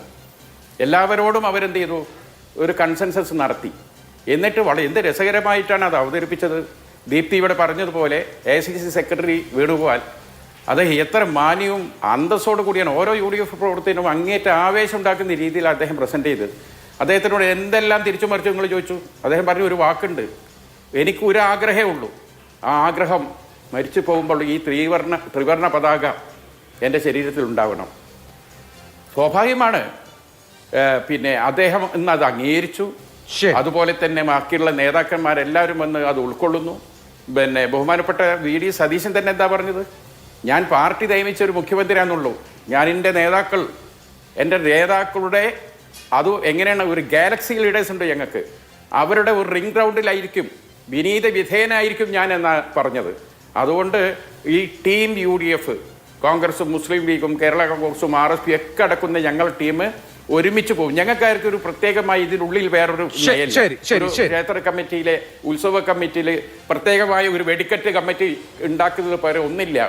ടീം UDF എന്നുള്ള നിലയിൽ മുമ്പോട്ട് പോകുന്നു പറയുമ്പോൾ എനിക്ക് ഇടവേളയിലേക്ക് പോകുന്നതിന് മുമ്പ് ശ്രീകുമാർ മലയിൽ താങ്കൾ രമേശ് ചെന്നിത്തലയുടെ മനസ്സറിയുന്ന ആൾ കൂടിയാണ്. അദ്ദേഹമായിരുന്നു സീനിയർ മോസ്റ്റ് ലീഡർ. 69 വയസ്സ് അദ്ദേഹത്തിനുണ്ട്. ലാസ്റ്റ് ചാൻസ് എന്നുള്ള നിലയിൽ അദ്ദേഹം കുറച്ച് ആഗ്രഹങ്ങൾ സ്വാഭാവികമായും പ്രകടിപ്പിച്ചിരുന്നു. പക്ഷെ അത് നടന്നില്ല, അത് കഴിഞ്ഞു. പക്ഷേ ഇനിയുള്ള കാലത്ത് എന്തായിരിക്കും കോൺഗ്രസിലെ ഒരു സാഹചര്യം എന്നാണ് താങ്കൾ മനസ്സിലാക്കുന്നത്? ഒരു സുപ്രീം പവറായി വരാൻ VD സതീശനെ സംബന്ധിച്ച് സർവാധികാരിയായി വരാൻ കഴിയുമോ? ക്യാബിനറ്റ് ഫോർമേഷൻ അടക്കമുള്ള കാര്യങ്ങളിൽ പൂർണ്ണമായും സതീശന്റെ ടച്ചുള്ള ഇനി അങ്ങോട്ടുള്ള 5 വർഷം കേരളത്തിലെ കോൺഗ്രസ് എന്ന് പറയുന്നത് UDF എന്ന് പറയുന്നത് സമ്പൂർണ്ണമായും സതീശനിൽ കേന്ദ്രീകരിച്ചായിരിക്കുമോ? അല്ല, സാധാരണഗതിയിൽ UDF ചെയർമാൻ മുഖ്യമന്ത്രിയുടെ നിലയിൽ സതീശനായിരിക്കും, ശ്രീ VD സതീശനായിരിക്കും അല്ലെങ്കിൽ ഇമ്പോർട്ടൻ്റ് ആയിട്ട് അല്ലെങ്കിൽ പ്രൈമായിട്ടുള്ള റോൾ എന്നുള്ള അടുത്ത് തർക്കമൊന്നുമില്ല. കാരണം അങ്ങനെയായിരുന്നല്ലോ. കെ കരുണാകരനും ആന്റണിക്കും ഉമ്മൻചാണ്ടിക്കുമായിരുന്നു പ്രധാനപ്പെട്ട റോൾ UDF-ലും കോൺഗ്രസ് രാഷ്ട്രീയത്തിലും. അവർ മുഖ്യമന്ത്രിയും നിയമസഭാ കക്ഷി നേതാവുമായിരിക്കുമ്പോൾ അതുകൊണ്ട് അതിലെന്തെങ്കിലും സംശയം ഉയരേണ്ട കാര്യമൊന്നുണ്ടെന്ന് എനിക്ക് തോന്നുന്നില്ല. കാരണം കോൺഗ്രസിൻ്റെ സ്വഭാവം അനുസരിച്ച് അതങ്ങനെയായിരിക്കും. കാരണം പാർട്ടി അങ്ങനെ ഭരണത്തെ നിയന്ത്രിക്കുന്ന ഒരു സ്വഭാവം പൊതുവെ കോൺഗ്രസിലില്ല. 2 അധികാര കേന്ദ്രങ്ങൾ ഉണ്ടാകില്ല. ഇല്ല. കാരണം വെച്ചാൽ CPM പോലെയല്ലോ, പാർട്ടി സെക്രട്ടറിയും നിയമസഭാ കക്ഷി നേതാവും പാർട്ടി സെക്രട്ടറിയും മുഖ്യമന്ത്രിയെ നിയന്ത്രിക്കുന്ന, പണ്ട് കാലത്ത് നിയന്ത്രിച്ചിരുന്ന അച്യുതാനന്ദൻ നയനാരെയൊക്കെ നിയന്ത്രിച്ചിരുന്ന ആ രീതിയിലുള്ള ഒന്നും, അല്ലെങ്കിൽ പിണറായി വിജയൻ അച്യുതാനന്ദനെ നിയന്ത്രിച്ചിരുന്ന രീതിയിലുള്ള സംവിധാനമൊന്നും ഒരിക്കലും ഉണ്ടാവില്ല. കാരണം 2006-2011 കാലത്ത് VS മുഖ്യമന്ത്രിയാവുന്നു, ഇതുപോലെ ജനകീയ സമ്മർദ്ദമൊക്കെ അദ്ദേഹത്തിന്റെ സ്ഥാനാർത്ഥിത്വത്തിൽ ഉണ്ടായിരുന്നു. പക്ഷേ പാർട്ടി നിയോഗിച്ച മന്ത്രിമാർ പലപ്പോഴും നിയമസഭാ വേളയിൽ പോലും, മന്ത്രിസഭാ യോഗങ്ങളിൽ പ്രത്യേകിച്ചും നിലപാടുകൾ എടുക്കുന്നു. ഒരു വേള കൂട്ടുത്തരവാദിത്വം നഷ്ടപ്പെടുന്ന സാഹചര്യം പോലും പുറത്തുനിന്ന് പലർക്കും ഡിസ്കസ് ചെയ്യേണ്ടി വരുന്ന സാഹചര്യം ഉണ്ടായിട്ടുണ്ട്. അന്നൊക്കെ ഘടകകക്ഷി മന്ത്രിമാർ, പ്രത്യേകിച്ച് NK പ്രേമേന്ദ്രനൊക്കെ അത് ചൂണ്ടിക്കാണിച്ച സാഹചര്യവും മന്ത്രിസഭാ യോഗത്തിനകത്ത് സമവായം ഉണ്ടായ സംഭവമൊക്കെ ഉണ്ടായിട്ടുണ്ട്. അതിന് സമാനമായ സാഹചര്യങ്ങളൊന്നും പ്രതീക്ഷിക്കേണ്ട. ഇല്ല. കാരണം കോൺഗ്രസിന് അങ്ങനെ ഒരു സംസ്കാരം ഇല്ല. പാർട്ടി വളരെ ശക്തിയായിട്ട് സർക്കാരിനെ നിയന്ത്രിക്കുകയും നയിക്കുകയും ചെയ്യുന്ന അതൊരു കേഡർ പാർട്ടിയിലാണ്. CPM ഇപ്പോൾ RSS ആണ് കേന്ദ്ര BJP സർക്കാരിനെ നിയന്ത്രിക്കുന്ന ഒരു എക്സ്റ്റേണൽ ഫോഴ്സ്. അതുപോലെ ഒരിക്കലും കോൺഗ്രസിന് ഉണ്ടാവില്ല. കാരണം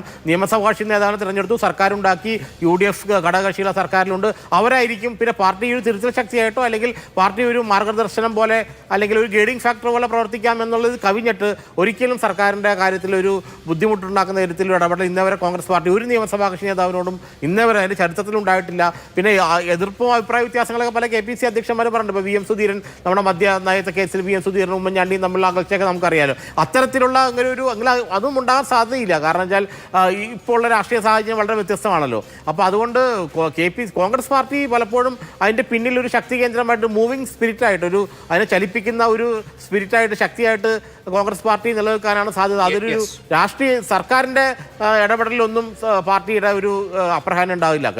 നമുക്കൊരു ഇടവേള എടുക്കണം. ഇടവേളയ്ക്ക് ശേഷം മടങ്ങിയെത്താം. ചർച്ചയിലേക്ക് വീണ്ടും. ശ്രീ KG ജ്യോതിർ ഘോഷ്, കോൺഗ്രസ് അന്തിമമായി അതിന്റെ തീരുമാനമെടുത്തു. ആ തീരുമാനത്തെ വലിയ സന്തോഷത്തോടു കൂടി കേരളം സ്വാഗതം ചെയ്യുന്നുമുണ്ട്. ഈ തീരുമാനം എടുക്കാൻ കുറേ അധികം ഘടകങ്ങൾ വർക്ക് ചെയ്തിട്ടുണ്ട്. അതിൽ കേരളത്തിന്റെ പൊതുസമൂഹത്തിന്റെ ചിന്തയും അതിലൊരു ഘടകമാണെന്ന് വിശ്വസിക്കുന്ന ആളാണ് ഞാൻ. VD സതീശനെ സംബന്ധിച്ച് ഇങ്ങനെ അദ്ദേഹം മുഖ്യമന്ത്രി പദത്തിലേറുന്നതിനെ താങ്കൾ എങ്ങനെ കാണുന്നു, വിലയിരുത്തുന്നു?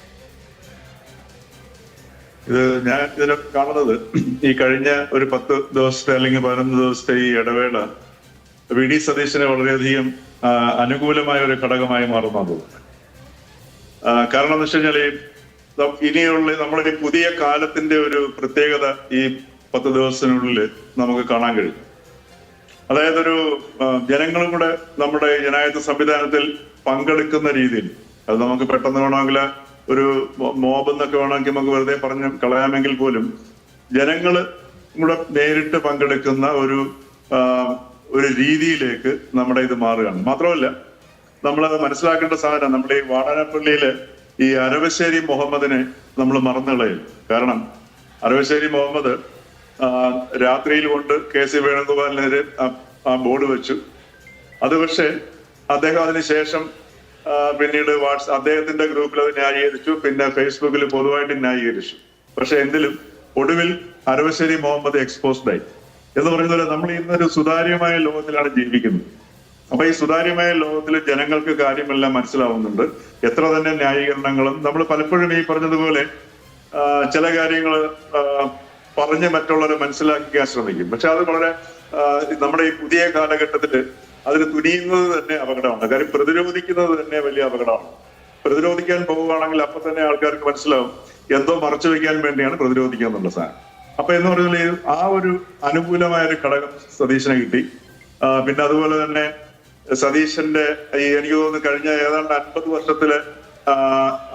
വർഷത്തിന് ആദ്യമായിട്ടാണെന്ന് തോന്നുന്നു ഒരു ഗ്രൂപ്പിന്റെ ഒരു ബാധ്യത ഇല്ലാതെ ഒരു മുഖ്യമന്ത്രി കേരളത്തിൽ വരുന്നത്. അതിപ്പം EK നായനാരുടെ കാലം തൊട്ട് നമുക്ക് വേണമെങ്കിൽ നോക്കിയാൽ അത് കാണാൻ കഴിയും. പക്ഷെ ഇപ്പൊ ഈ VD സതീശന്റെ പിന്നിൽ ഈ ഗ്രൂപ്പ് ഇല്ല എന്നുള്ളത് അദ്ദേഹത്തിന് വലിയൊരു അനുകൂല ഘടകമാണ്.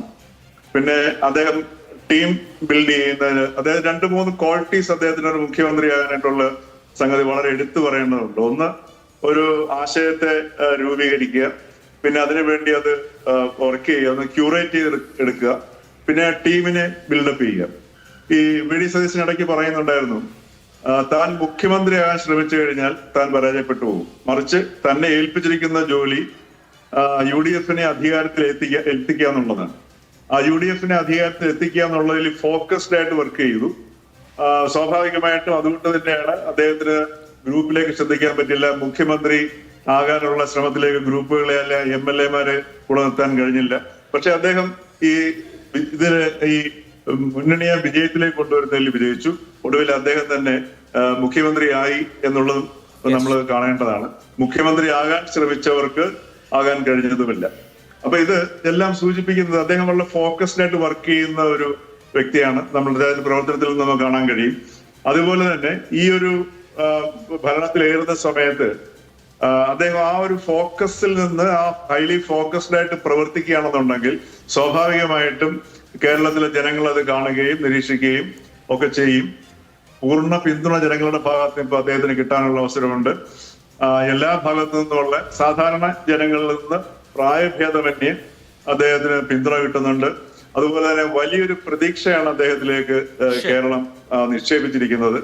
അപ്പൊ അതനുസരിച്ച് അദ്ദേഹത്തിന് പ്രവർത്തിക്കാനുള്ള ബാധ്യതയുണ്ടാവും. പിന്നെ അകത്തു നിന്ന് ഈ പറഞ്ഞതുപോലെ പഴയ കാലത്തെ പോലെ ഈ എന്തെങ്കിലും അഴിമതി നടത്തുക അത്തരം കാര്യങ്ങളിലേക്ക് ഒക്കെ പോവുകയാണെന്നുണ്ടെങ്കിലും അതും ഈ പറഞ്ഞതുപോലെ അന്നേരവും നമ്മൾ ഓർക്കേണ്ടത് ഈ അരവശ്ശേരി മുഹമ്മദിനെയാണ്. എങ്ങനെയൊക്കെ മറച്ചു കഴിഞ്ഞാലും ഈ അതിനുശേഷം ഈ കൽപ്പറ്റയില് ഒരു മുഖം മൂടിയിട്ട് ഒരാളൊരു രാത്രിയിൽ ഒരു ബോർഡ് കൊണ്ടുവച്ചു. അതുപോലെ ഇപ്പൊ അടുത്ത് വ്യക്തിയുടെ ചലനം തിരിച്ചറിഞ്ഞ് കണ്ടെത്തുന്ന ഒരു അവസ്ഥയുണ്ട്. അപ്പൊ അതുകൊണ്ട് എന്ത് തന്നെ നടത്തി കഴിഞ്ഞു കഴിഞ്ഞാലും അത് പ്രകടമാകും. ഈ കഴിഞ്ഞ മന്ത്രിസഭയുടെ കാലഘട്ടത്തിലും ഇത് തന്നെയൊക്കെയാണ് സംഭവിച്ചത്. ജനങ്ങൾക്ക് അത് ബോധ്യമാവുന്ന ഒരു അവസ്ഥയിലേക്ക് വരും. അപ്പൊ അതെല്ലാം ഈ കഴിഞ്ഞ 10 ദിവസം കൊണ്ട് ഒരു ആ ഒരു ഗ്യാപ്പിൽ മനസ്സിലായത് ഈ പുതിയ കാലഘട്ടത്തിന്റെ ഒരു തുടക്കമാണ്. അതേപോലെ തന്നെ ഈ കേരളം ഒരു വളരെ നല്ല രീതിയിലുള്ള ഒരു വിധിയാണ് സതീശന്റെ കൊടുത്തിരിക്കുന്നത്. വളരെ ധൈര്യപൂർവ്വം മുമ്പോട്ട് പോകാനുള്ള കേരളത്തിൽ എല്ലാവർക്കും വലിയ പ്രശ്നമാണ്. ഇപ്പൊ മതം എന്നൊക്കെ പറഞ്ഞു കഴിഞ്ഞാൽ ആൾക്കാർക്ക് പറയാനും തൊടാനും വലിയ തീർച്ചയായിട്ടും അത് വളരെ പ്രസക്തമായിട്ടുള്ള നിരീക്ഷണങ്ങളാണ്. മതം, സമുദായം തുടങ്ങിയ കള്ളുകൾക്കൊക്കെ അപ്പുറത്തുള്ള ഒരു മാൻഡേറ്റ് ഉണ്ടായിട്ടുണ്ട്. അപ്പോൾ പരമ്പരാഗത രീതികളിൽ നിന്ന് മാറുക, ജനങ്ങളെ പഠിപ്പിക്കേണ്ടതില്ല, ജനങ്ങൾ കൃത്യമായി വിലയിരുത്തുന്നവരാണ്. ഒരു വലിയ പാഠം ഈ നിയമസഭാ തെരഞ്ഞെടുപ്പും അതിനുശേഷമുള്ള സ്ഥിതിവിശേഷവും ഉണ്ടാക്കിയിട്ടുണ്ടെന്നുള്ള കാര്യം അവിതർക്കിതമാണ്. ശ്രീ PK ഗോപൻ, ഈ സർക്കാരിനെ സംബന്ധിച്ച് പുതിയ സർക്കാരാണ്, അതിന്റെ ഹണിമൂൺ പീരീഡാണ് വരാൻ പോകുന്നത്. സത്യപ്രതിജ്ഞ നടക്കാൻ പോകുന്നേ ഉള്ളൂ തിങ്കളാഴ്ച. എത്ര സമയം നിങ്ങൾ കൊടുക്കും? പ്രതിപക്ഷം എന്ന് പറഞ്ഞാൽ കൺസ്ട്രക്റ്റീവായി നിലപാടെടുക്കേണ്ട ആളുകൾ കൂടിയാണല്ലോ. ഈ സർക്കാർ ഡെലിവർ ചെയ്യുന്നുണ്ടോ? VD സതീശനും UDF-ഉം പറഞ്ഞ കാര്യങ്ങൾ പാലിക്കുന്നുണ്ടോ? അങ്ങനെ ഗുണാത്മകമായ ഒരു സമയം അവർക്ക് കൊടുത്ത് എന്ത് എന്ന് നോക്കിയതിന് ശേഷമുള്ള എതിർപ്പാകുമോ, അതല്ലെങ്കിൽ അന്ധമായ എതിർപ്പാണോ നമ്മൾ ഇനി അങ്ങോട്ട് പ്രതീക്ഷിക്കേണ്ടത്? ഉത്തരവാദപ്പെട്ട ഒരു പ്രതിപക്ഷത്തിന്റെ റോൾ നിർവഹിക്കാൻ എത്രമാത്രം സജ്ജമാണ്, എത്രമാത്രം പ്രിപ്പയർഡ് ആണ് LDF? ശ്രീ അഭിലാഷ്, ഞാൻ അത് അങ്ങയുടെ ചോദ്യത്തിലേക്ക് വരാം. അതിനു മുമ്പ് ഇതിപ്പോൾ ഒരു UDF-ൻ്റെ വലിയൊരു കൂട്ടമാണല്ലോ ഈ പാനലിലുള്ളത്. അതിലൊന്നും നമുക്ക് തർക്കമില്ല. വിശേഷ ഇന്നോ നാളെയോ അടുത്ത ദിവസങ്ങളിലോ ഒക്കെ അങ്ങനെ ഒരു പാനൽ തയ്യാറാക്കുന്നതിനോട് നമുക്ക് യോജിപ്പില്ല. അവരുടെ ചില ആഭ്യന്തര കാര്യങ്ങളാണ് അവർ പ്രധാനമായിട്ട് ചർച്ച ചെയ്യുന്നത്. പക്ഷേ ഇവർ എല്ലാം പ്രകടിപ്പിച്ച അഭിപ്രായങ്ങളിലെ ചില ഇരട്ട ശബ്ദങ്ങൾ നമ്മൾ കണ്ടില്ല എന്നടിച്ച് പോകാൻ പറ്റില്ല.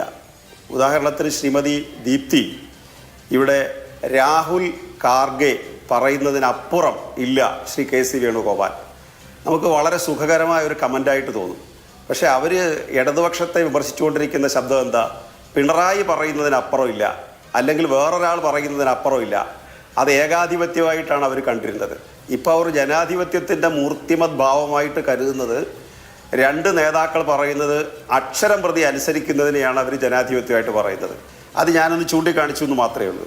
അതുപോലെ തന്നെ അടുത്ത 5 വർഷത്തെ ഭരണത്തെക്കുറിച്ചും ബഹുമാന്യായ ദീപ്തി പറഞ്ഞത് ഒരപശബ്ദം പോലും ഉണ്ടാകില്ല. അപ്പോൾ അവർ നേരത്തെ വാദിച്ചുകൊണ്ടിരിക്കുന്നത് ഈ ജനാധിപത്യത്തിൻ്റെ ലക്ഷണമാണ് അപശബ്ദങ്ങളെന്നാണ്.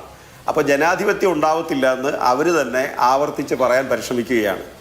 ഇനി ലീഗിൻ്റെ പ്രതിനിധി ഈ മന്ത്രവാദി വന്നാലും വിരുന്നുകാരൻ വന്നാലും തല പോകുന്നത് കോഴിയുടെയാന്ന് പറഞ്ഞതുപോലെ നിങ്ങളുടെ തർക്കത്തിൻ്റെ പേരിലും CPM-നെ ആക്രമിക്കാനാണ് അദ്ദേഹം പരിശ്രമിക്കുന്നത്. CPM-ൻ്റെ ഏതോ പ്രവർത്തകൻ ബോർഡ് വെച്ചു, അത് അദ്ദേഹത്തിന് സഹിക്കാൻ വയ്യാത്ത. CPM-ൻ്റെ പ്രവർത്തകർ മാത്രമല്ല, പല ഈ രാഷ്ട്രീയ പാർട്ടിയിൽ പെടാത്തവരും പെട്ടവരും ഒക്കെ ബോർഡും ശബ്ദങ്ങളും ഒക്കെ ഉയർത്തി കാണും. പക്ഷേ ഇവിടെ കഴിഞ്ഞ ഒരാഴ്ചയായിട്ട് നടന്ന പ്രതിഷേധ പ്രകടനങ്ങളുടെ മുൻനിരയിൽ UDF-കാരല്ലായിരുന്നോ? അല്ലാതെ CPM-കാർ വല്ലവരും ഉണ്ടായിരുന്നോ? വേറെ പാർട്ടിക്കാരുണ്ടായിരുന്നോ? അപ്പോൾ നിങ്ങളുടെ നേതാക്കൾ ഇനി കമൻസ് പറഞ്ഞതോ? മാധ്യമങ്ങളെ വിളിച്ചു വരുത്തി പറയുന്നതും കാഷ്വലായിട്ട് പറയുന്ന കമൻസിലോ ശക്തമായ അഭിപ്രായങ്ങളും അഭിപ്രായ വ്യത്യാസങ്ങളും എല്ലാം പറഞ്ഞില്ലേ? നിങ്ങളുടെ നേതാക്കളുടെ വീടുകളിൽ ആളുകൾ ഒത്തുചേർന്ന് അഭിപ്രായം പറഞ്ഞില്ലേ? മണ്ണെണ്ണ ഒഴിച്ച് തീ കൊളുത്താൻ പരിശ്രമിച്ചില്ലേ? ഇതെല്ലാം കേരളം കണ്ടതല്ലേ? അവിടെയൊക്കെ CPM-ന് വല്ല റോളും ഉണ്ടോ? എന്തിനാണ് CPM-നെ നിങ്ങളിപ്പോൾ ഇതിൻ്റെ പേരിൽ കുറ്റപ്പെടുത്തുന്നത് എന്നുള്ളതാണ് അത് സംബന്ധിച്ച് പറയാനുള്ളത്. ഇനി പിന്നെ ഇവിടെ ശ്രീകുമാർ സാറ് പറഞ്ഞത് ഈ CPM-നെ പോലെ പാർട്ടി സെക്രട്ടറി ഭരണത്തെ നിയന്ത്രിക്കാൻ ആരാ സാർ തെരഞ്ഞെടുപ്പിൽ സ്ഥാനാർത്ഥികളെ നിർത്തിയത്? പാർട്ടിയാണോ അതോ പിന്നെ വ്യക്തികളങ്ങ് സ്വയം സ്ഥാനാർത്ഥികളായതാണോ? കോൺഗ്രസിൻ്റെ സ്ഥാനാർത്ഥിയെ പ്രഖ്യാപിച്ചത് KPCC പ്രസിഡന്റും AICC നേതൃത്വമാണ്. മുസ്ലിം ലീഗിൻ്റെ സ്ഥാനാർത്ഥികളെ പ്രഖ്യാപിച്ചത് ബഹുമാന്യനായ തങ്ങളാണ്. CPM-ന്റെ സ്ഥാനാർത്ഥികളെ പ്രഖ്യാപിച്ചത് അതിൻ്റെ സ്റ്റേറ്റ് ഭാരവാഹികളാണ്, അല്ലെങ്കിൽ സെക്രട്ടറിയാണ്. അപ്പോൾ പാർട്ടികളാണ് സ്ഥാനാർത്ഥികളെ തീരുമാനിക്കുന്നത്. ജനങ്ങൾ അവരെ തിരഞ്ഞെടുക്കും. പാർട്ടിക്ക് ഒരു ഉത്തരവാദിത്വം ഇല്ലെന്ന് പറഞ്ഞാൽ അതിൻ്റെ അർത്ഥം എന്താ? എന്നിട്ട് അങ്ങ് പറഞ്ഞു എതിർപ്പ്, പ്രസിഡന്റ് ചിലപ്പോഴൊക്കെ എതിർപ്പ് പ്രകടിപ്പിച്ചിട്ടുണ്ട്, പക്ഷേ ഇടപെടലുണ്ടാവില്ല. ഈ രണ്ട് വാക്കുകളുടെയും തമ്മിൽ അർത്ഥ വ്യത്യാസം എന്താ സാർ? ഒന്ന് പറഞ്ഞാൽ മനസ്സിലായ കൊള്ളായിരുന്നു. സാമാന്യ മലയാളമൊക്കെ കേട്ടാൽ നമുക്കെല്ലാം മനസ്സിലാവുമല്ലോ. KPCC പ്രസിഡന്റ് ഇടയ്ക്കിടയ്ക്ക് എതിർപ്പ് പ്രകടിപ്പിച്ചിട്ടുണ്ട്, ബഹളങ്ങൾ ഉണ്ടാക്കിയിട്ടുണ്ട്, പക്ഷേ ഇടപെടലുണ്ടാവത്തില്ല എന്നൊക്കെ പറഞ്ഞാൽ ജനാധിപത്യത്തിൽ ഒരു സർക്കാരിനെ നിശ്ചയിക്കുന്നത് അതിൽ ആത്യന്തികമായി ജനങ്ങളാണ്. പക്ഷേ രാഷ്ട്രീയ പാർട്ടികളാണ് സ്ഥാനാർത്ഥികളെ നിശ്ചയിച്ചു കൊടുക്കുന്നത്. രാഷ്ട്രീയ പാർട്ടിയാണ് പ്രകടനപത്രിക ഇറക്കിയത്, കോൺഗ്രസ് ആണ് പ്രകടനപത്രിക ഇറക്കിയത്. അല്ല, ഞാൻ പറഞ്ഞു തരട്ടെ, അങ്ങ് പറഞ്ഞ ചോദ്യം ബാക്കി കിടക്കുക. കോൺഗ്രസ് ആണ് പ്രകടനപത്രിക ഇറക്കിയത്, അല്ലാതെ ഏതെങ്കിലും വ്യക്തികളല്ല. അതുകൊണ്ട് പൊളിറ്റിക്സിന് ഉത്തരവാദിത്വമുണ്ട്. ഇനി അങ്ങ് പറഞ്ഞ ഉത്തരവാദിത്തപ്പെട്ട പ്രതിപക്ഷം, എന്തായാലും മാധ്യമങ്ങൾ അത്തരം ഒരു വാക്ക് ഇനി കുറച്ചു കാലത്തേക്ക് എടുത്ത് ഉയർത്തുമെന്ന് ഞങ്ങൾക്കറിയാം. കഴിഞ്ഞ 5 വർഷവും നിങ്ങളിൽ പലരും, ഞാൻ ശ്രീ അഭിലാഷിനെ പേഴ്സണലായിട്ട് മെൻഷൻ ചെയ്യല്ല, നേരെ മറിച്ച് കഴിഞ്ഞ 5 വർഷവും നമ്മുടെ നാട്ടിലെ മാധ്യമങ്ങൾ ഈ ഉത്തരവാദിത്തപ്പെട്ട പ്രതിപക്ഷം എന്ന വാക്ക് മറന്നിരിക്കുകയായിരുന്നു. അങ്ങനെ ഒരു വാക്ക് കൂടി ശ്രീകണ്ഠേശ്വരത്തിൻ്റെ നിഘണ്ടുവിനകത്തുണ്ട് സാറേ. അപ്പോൾ ഞങ്ങളെ ഈ ഉത്തരവാദിത്തപ്പെട്ട പ്രതിപക്ഷം എന്ന് പറഞ്ഞാൽ കേരളത്തിലെ എല്ലാ വികസന പ്രവർത്തനങ്ങളെയും, അതിൻ്റെ മുഴുവൻ യൂട്യൂബിൽ ക്ലിപ്പിംഗ്സ് കിടപ്പുണ്ട്, എല്ലാ വികസന പ്രവർത്തനങ്ങളെയും ഞങ്ങൾ എതിർക്കും എന്ന് പറഞ്ഞുകൊണ്ടിരുന്ന ഒരു പ്രതിപക്ഷമാകാൻ CPM ഇല്ല, ഇടതുപക്ഷമില്ല. ഞങ്ങൾ ക്രിയേറ്റീവായ ഏത് കാര്യം ജനങ്ങൾക്ക് ഗുണകരമായി കോൺഗ്രസ് നേതൃത്വത്തിൽ നിന്നുണ്ടായാൽ ഞങ്ങൾ എഴുന്നേറ്റ് നിന്ന് കൈയടിച്ചതിനെ അംഗീകരിക്കും. പക്ഷേ ജനങ്ങളോട് പറഞ്ഞ വാക്കുകൾ ലംഘിച്ചുകൊണ്ട് ജനങ്ങളെ പറ്റിക്കാൻ വേണ്ടി എന്തെങ്കിലുമൊക്കെ പറഞ്ഞിട്ടുള്ളതാണെങ്കിൽ അത് ജനങ്ങളുടെ പക്ഷത്ത് നിന്നുകൊണ്ട് ചേർക്കും. അതുകൊണ്ട് അങ്ങ് ഉപയോഗിച്ച വാക്കിനെ ഞാൻ ബഹുമാനിക്കുന്നു, വിമർശിച്ചെങ്കിലും ഉത്തരവാദിത്തപ്പെട്ട പ്രതിപക്ഷമായി CPIM-ഉം LDF-ഉം കേരളത്തിൽ പ്രവർത്തിക്കും. ശരി, ഗുഡ്. ശ്രീ ഷാഫി ചാലിയം, പ്രശ്നങ്ങളൊക്കെ ഇനിയും വരാം. നോക്കൂ, ഇന്നിപ്പോ ഈ മുഖ്യമന്ത്രി പ്രഖ്യാപനം വന്നു. BJP കേരളം എന്ന BJP-യുടെ ഒഫീഷ്യൽ ഫേസ്ബുക്ക് ഹാൻഡിലിൽ ഹൈക്കമാൻഡ് എന്ന പേരിൽ മുസ്ലിം ലീഗിന്റെ സാദിഖ് അലി തങ്ങളുടെ പടമാണ് വന്നത്. K. സുരേന്ദ്രൻ കോൺഗ്രസിന്റെ ഹൈക്കമാൻഡ് എന്ന പേരിൽ ഷെയർ ചെയ്തിരിക്കുന്നത് സാദിഖ് അലി തങ്ങളുടെയും ജമാഅത്തെ ഇസ്ലാമിയുടെ അമീർ മുജീബ് റഹ്മാന്റെയും പടമാണ്. ലീഗ് തീരുമാനിച്ച വിജയം, അല്ലെങ്കിൽ ലീഗ് തീരുമാനിച്ച മുഖ്യമന്ത്രി, ലീഗിന്റെ തീരുമാനത്തിന് അനുസൃതമായി സഞ്ചരിക്കുന്ന കോൺഗ്രസ്, ലീഗിന് കീഴടങ്ങിയ കോൺഗ്രസ് തുടങ്ങിയ നറേറ്റീവ് BJP പക്ഷം ഇതിനോടകം തന്നെ സെറ്റ് ചെയ്ത് കഴിഞ്ഞു. അപ്പോൾ ഞാൻ ആദ്യമേ അത്തരം വിഷയങ്ങളിലേക്ക് പോവാത്തതാണ്. അപ്പോൾ ഇത് എങ്ങനെ കൈകാര്യം ചെയ്യുന്നു എന്ന വിഷയമുണ്ട്. NSSന്റെ ജനറൽ സെക്രട്ടറി അക്കാര്യം ഇന്നും സൂചിപ്പിച്ചു. SNDP-യുടെ ജനറൽ സെക്രട്ടറി അത് പറഞ്ഞുകൊണ്ടേ ഇരിക്കുന്ന ഒരു സാഹചര്യമുണ്ട്. വിദ്യാഭ്യാസ വകുപ്പ് മുസ്ലിം ലീഗിന് കൊടുക്കരുത് എന്ന് BJP നിരന്തരമായി ആവശ്യപ്പെട്ടിട്ടുണ്ട്. K. സുരേന്ദ്രൻ ആവശ്യപ്പെട്ടിട്ടുണ്ട്. അത്തരം കാര്യങ്ങളിലൊക്കെ ഇനി സമവായമോ അതല്ലെങ്കിൽ വിട്ടുവീഴ്ചകളോ വേണ്ടി വരുമോ, അതോ ഈ ഒരു നറേറ്റീവ് ഇനി അതിന്റെ അപ്പുറത്തും ഇപ്പുറത്തും ഒക്കെ ആയിട്ട് ചർച്ച ചെയ്യാൻ പോവാണോ?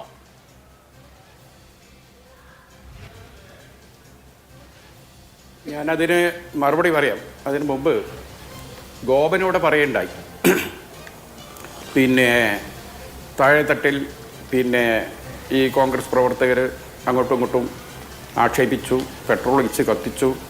പക്ഷേ എൻ്റെ ചോദ്യത്തിന് അദ്ദേഹം മറുപടി നൽകിയില്ല. CCTV കുടുങ്ങിയ ആള് പാർട്ടിയുടെ ഉത്തരവാദപ്പെട്ട ആളാണ്. അതൊരു അരണശ്ശേരി മുഹമ്മദ് അല്ലേ, പറഞ്ഞില്ല, അയാൾക്ക് നടപടി എടുത്തില്ല. അല്ല ആ ചോദ്യത്തിൽ അല്ല, ഞാൻ അതൊന്ന് പറഞ്ഞു നോക്കട്ടെ. പിന്നെ KC വേണുഗോപാലിനെ, ചെന്നിത്തലയെ, സതീശനെ ആരും ആക്രമിച്ചിട്ടൊന്നുമില്ല. എന്നാൽ ഇവിടെ വന്ധ്യവയോധികരായ VS അച്യുതാനന്ദനെ കുപ്പികൾ വലിച്ചെറിയത് മനസ്സിലാക്കണം. അത്ര നാണം കെട്ട അവസ്ഥ ഒന്നും കോൺഗ്രസിൽ ഉണ്ടായിട്ടില്ല. അതിൻ്റെ അണികൾക്ക് കുറച്ച് രോഷം ഉണ്ടായിട്ടുണ്ട്. ആ രോഷപ്രകടനം സോഷ്യൽ മീഡിയയിൽ കണ്ടു. കോൺഗ്രസ് തീരുമാനിച്ചു കഴിഞ്ഞു.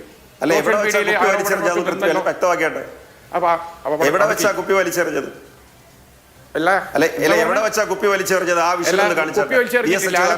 CPM പ്രവർത്തകർ കുപ്പി വലിച്ചെറിഞ്ഞത് എവിടെ വെച്ചാ? ആലപ്പുഴയിലെ നിങ്ങൾ എന്നാ ജനിച്ചത്? അങ്ങക്ക് ആ വിഷയം ഒന്ന് കാണിക്കാം. നിങ്ങൾ എന്നാ ഈ ഗോവൻ എന്നാ ജനിച്ചത്? ആലപ്പുഴ സമ്മേളനം നടക്കുമ്പോൾ നിങ്ങൾ ഈ പാർട്ടിയിൽ ഇല്ലേ? നിങ്ങൾ കുറച്ചുകൂടെ മര്യാദയ്ക്ക് വർത്താനം. ആരോടാ ഈ പറയുന്നത്? നിങ്ങൾ വഴക്കിടാൻ വരാതെ മര്യാദയ്ക്ക് സംസാരിക്കുക. ആലപ്പുഴയിൽ അങ്ങനെ സമ്മേളനത്തിൽ നിങ്ങളുമായിട്ട് വഴക്കനൊന്നുമില്ല. ഞാൻ മനുഷ്യന്ന് വിളിച്ചെന്താ മോശ? നിങ്ങൾ നല്ല വാക്ക് ഉപയോഗിച്ച് സംസാരിക്കുക. നോക്കുമ്പോ ചിലപ്പോ നിങ്ങൾക്ക് കണ്ണാടി നോക്കുമ്പോ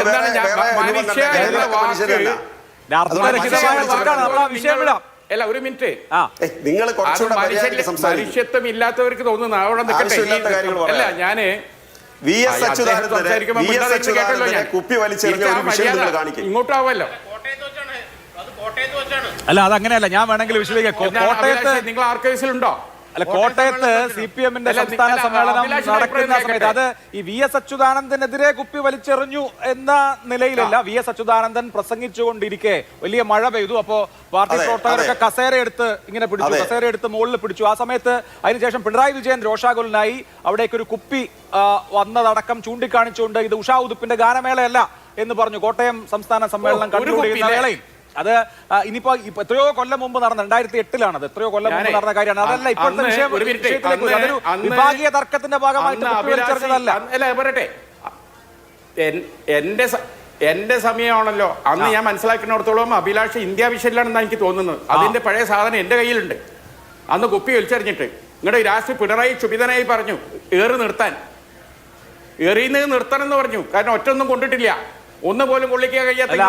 അങ്ങനെയല്ല, പിണറായി വിജയൻ അതിന് വലിയ മഴ പെയ്തുകൊണ്ടിരിക്കുക. സംസ്ഥാന സമ്മേളനത്തിൽ പൊതുസമ്മേളനം നടക്കുന്നതിന് മഴ പെയ്തു. ചോദ്യത്തിന് ആ വിഷ്വൽ ഒരു കുപ്പി വരുന്ന വിഷ്വൽ ഉണ്ട്, അത് ശരിയാണ്. പക്ഷെ അത് VS അച്യുതാനന്ദനെതിരെ കുപ്പി എറിഞ്ഞു എന്ന മട്ടിൽ വ്യാഖ്യാനിക്കേണ്ട കാര്യമില്ല. ആ സമ്മേളന അവസാന ദിവസം കുറച്ച് അലങ്കോലം ഉണ്ടായിരുന്നു.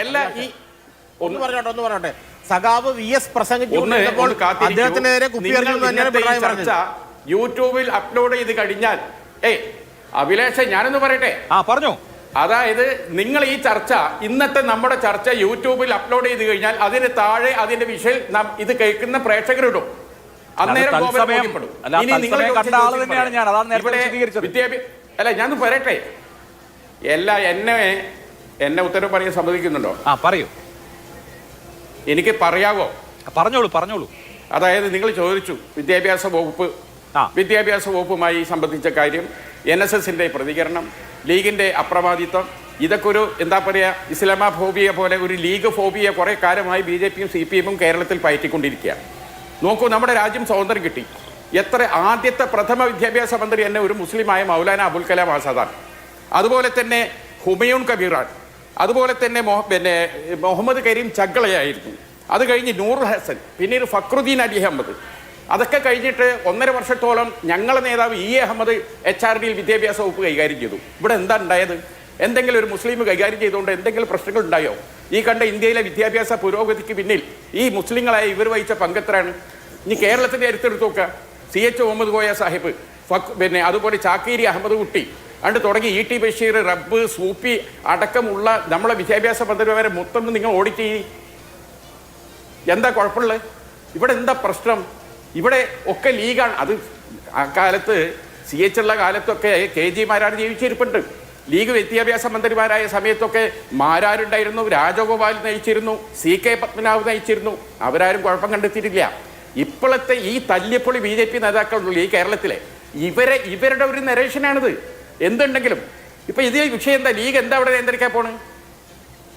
ലീഗ് UDF ഭരിക്കുന്നത്. UDFന്റെ നയപരിപാടികളാണ്, UDFന്റെ പ്രകടന പത്രികയാണ്. ലീഗിന് എന്തെങ്കിലും പറയാനുണ്ടെങ്കിൽ UDFന്റെ പ്രകടന പത്രിക ഉണ്ടാക്കുന്ന ഒരു കമ്മിറ്റി ഉണ്ട്. ആ കമ്മിറ്റിയിലാണ് പറയേണ്ടത്.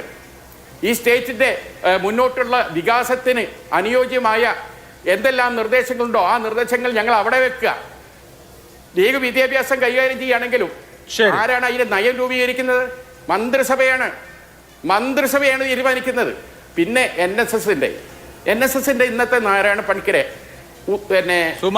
ഒരു ചോദ്യത്തിനുള്ള ഉത്തരം നിങ്ങൾ കാണിച്ചു. ചോദ്യം നിങ്ങൾ കാണിച്ചില്ല. കാരണം ചോദ്യത്തിന്റെ സ്വഭാവത്തിനനുസരിച്ച് ഉത്തരം വരിക. അദ്ദേഹത്തോട് അങ്ങോട്ട് ചോദിക്കുക, ലീഗിന് വലിയ അപ്രമാദിത്വം ഇല്ലേ എന്ന ആ ചോദ്യത്തിനോടാണ് അദ്ദേഹം മറുപടി പറയുന്നത്. ഞങ്ങൾ ഏതായാലും NSSന്റെ നാരായണ പണിക്കരെ വെള്ളാപ്പള്ളിയെ കാണുന്നത് പോലെ അല്ല കാണുന്നത്. മനസ്സിലായി? ഇന്ന് വരെ സംഘപരിവാറിനോട് ചാരി നിൽക്കാത്ത ഒരു സമുദായ നേതാവാണ് അദ്ദേഹം. അദ്ദേഹം ഈ ലീഗിനെ കുറിച്ച് എന്തെങ്കിലും ചെറിയ വാക്കുകൾ പറഞ്ഞാൽ എടുത്തു ചാടി അദ്ദേഹത്തിനെതിരെ പ്രതികരിക്കാനൊന്നും ലീഗ് തയ്യാറാവില്ല. ഞങ്ങൾക്കിപ്പം ഞങ്ങളെ പാർട്ടിയിൽ NSSന്റെ സംസ്ഥാന പ്രതിനിധി സഭാംഗം വരെ ആയ ആളുകൾ ഇന്ന് മുസ്ലിം ലീഗിലുണ്ട്. അതുകൊണ്ട് NSSന്റെ സുകുമാരൻ നായർക്ക് മുസ്ലിം ലീഗിനെ കുറിച്ച് വല്ല തെറ്റിദ്ധാരണ ഉണ്ടെങ്കിൽ ആ തെറ്റിദ്ധാരണ മാറ്റാൻ അനുയോജ്യമായ കാര്യങ്ങൾ എന്താണോ അത് ഞങ്ങൾ അദ്ദേഹവുമായി സംസാരിച്ച് ചെയ്തോളൂ. അതിന്റെ മുകളിൽ ഒരു ഇഷ്യൂ ഉണ്ടാക്കി കളയാം. ശരി, അത് സമുദായവും നല്ല മുസ്ലിം ലീഗ് തമ്മിൽ സമീപനമാണ്. കൊമ്പ് കോർക്കുമെന്ന് ആരും കരുതണ്ട. ശരി, അത് നല്ല സമീപനമാണ്. പക്ഷെ അത് അണികളോടും പൂർണ്ണമായും ബോധ്യപ്പെടുത്തണം.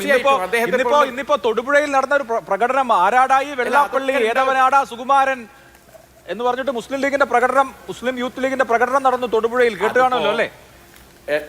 പിന്നെ എന്ത് മുദ്രാവാക്യങ്ങൾ നമുക്കറിയില്ലേ?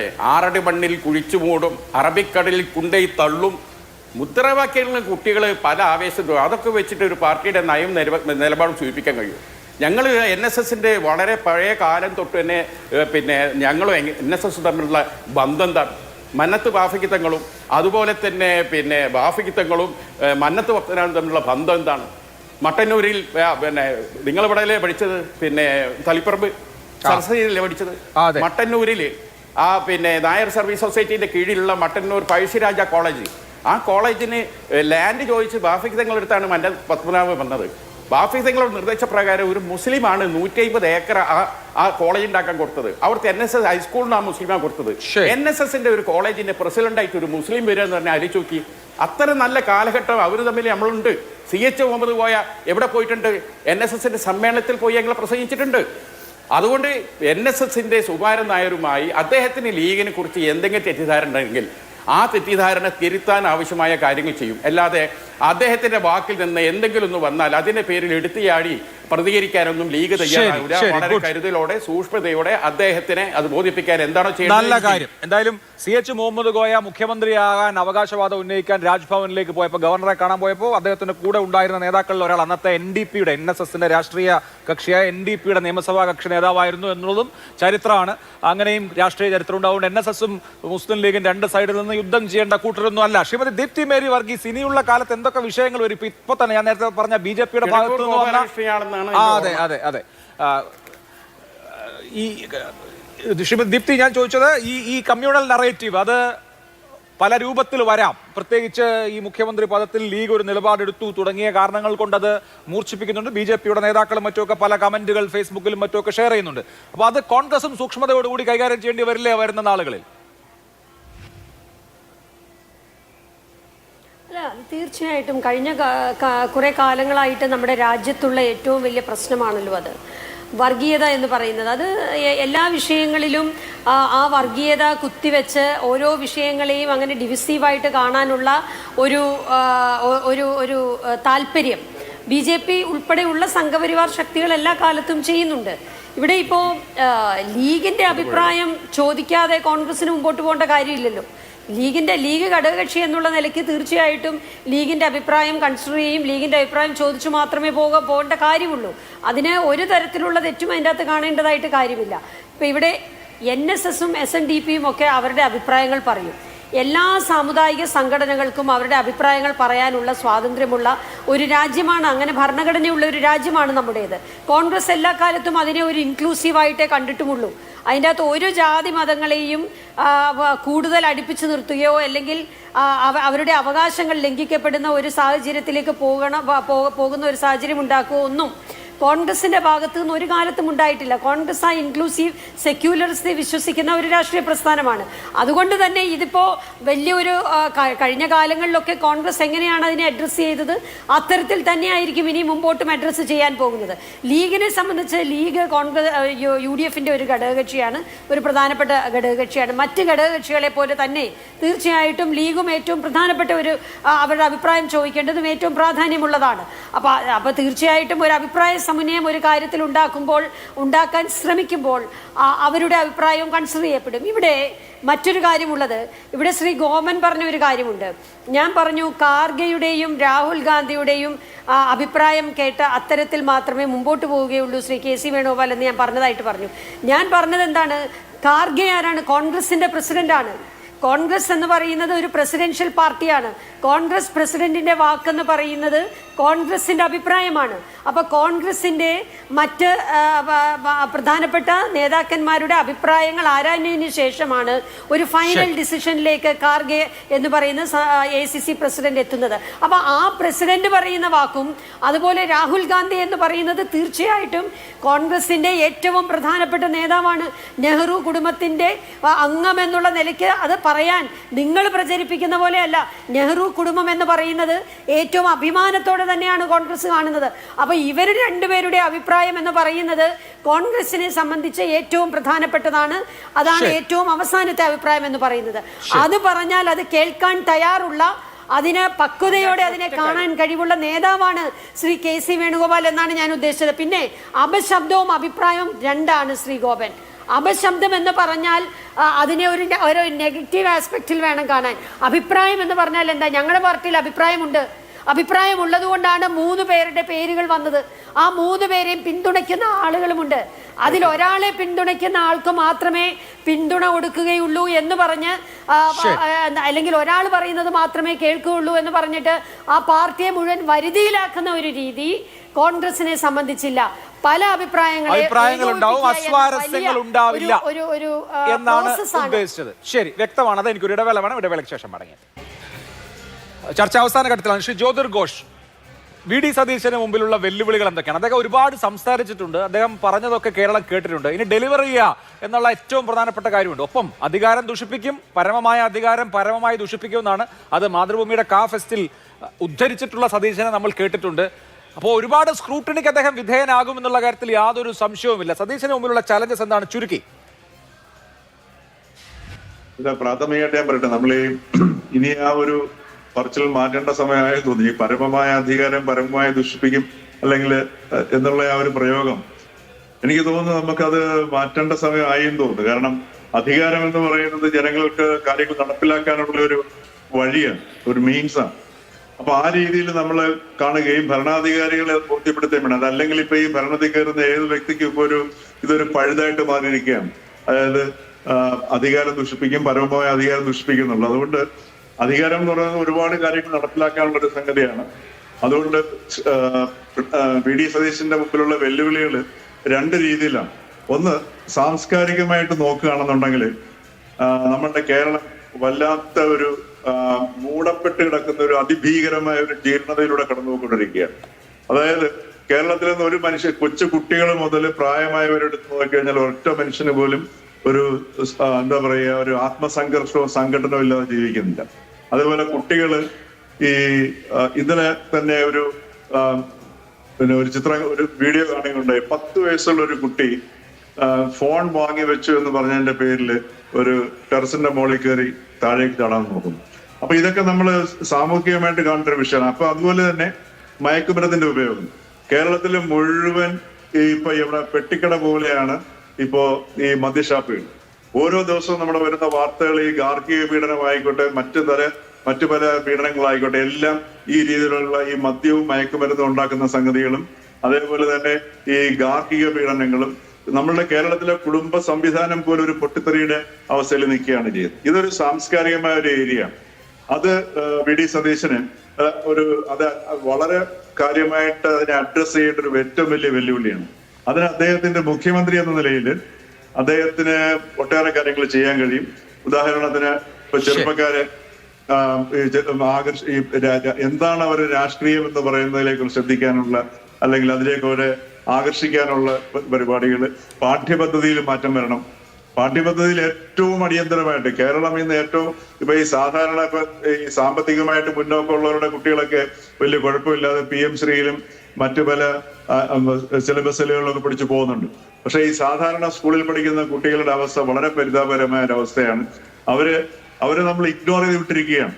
അവരെ ഏതെങ്കിലും രീതിയിൽ ഈ പറഞ്ഞതുപോലെ അണികൾ ഉണ്ടാക്കാൻ വളരെ ദീർഘമായ വിഷൻ ആവശ്യമുള്ള കാര്യമാണ്. അത് നമുക്ക് പ്രതീക്ഷിക്കാം. ശ്രീ ഷാഫി ചാലി എന്തോ പറയാനുണ്ടെന്ന് പറയുന്നു. അവസാന 30 സെക്കൻഡാണ്, പെട്ടെന്ന് പറയും.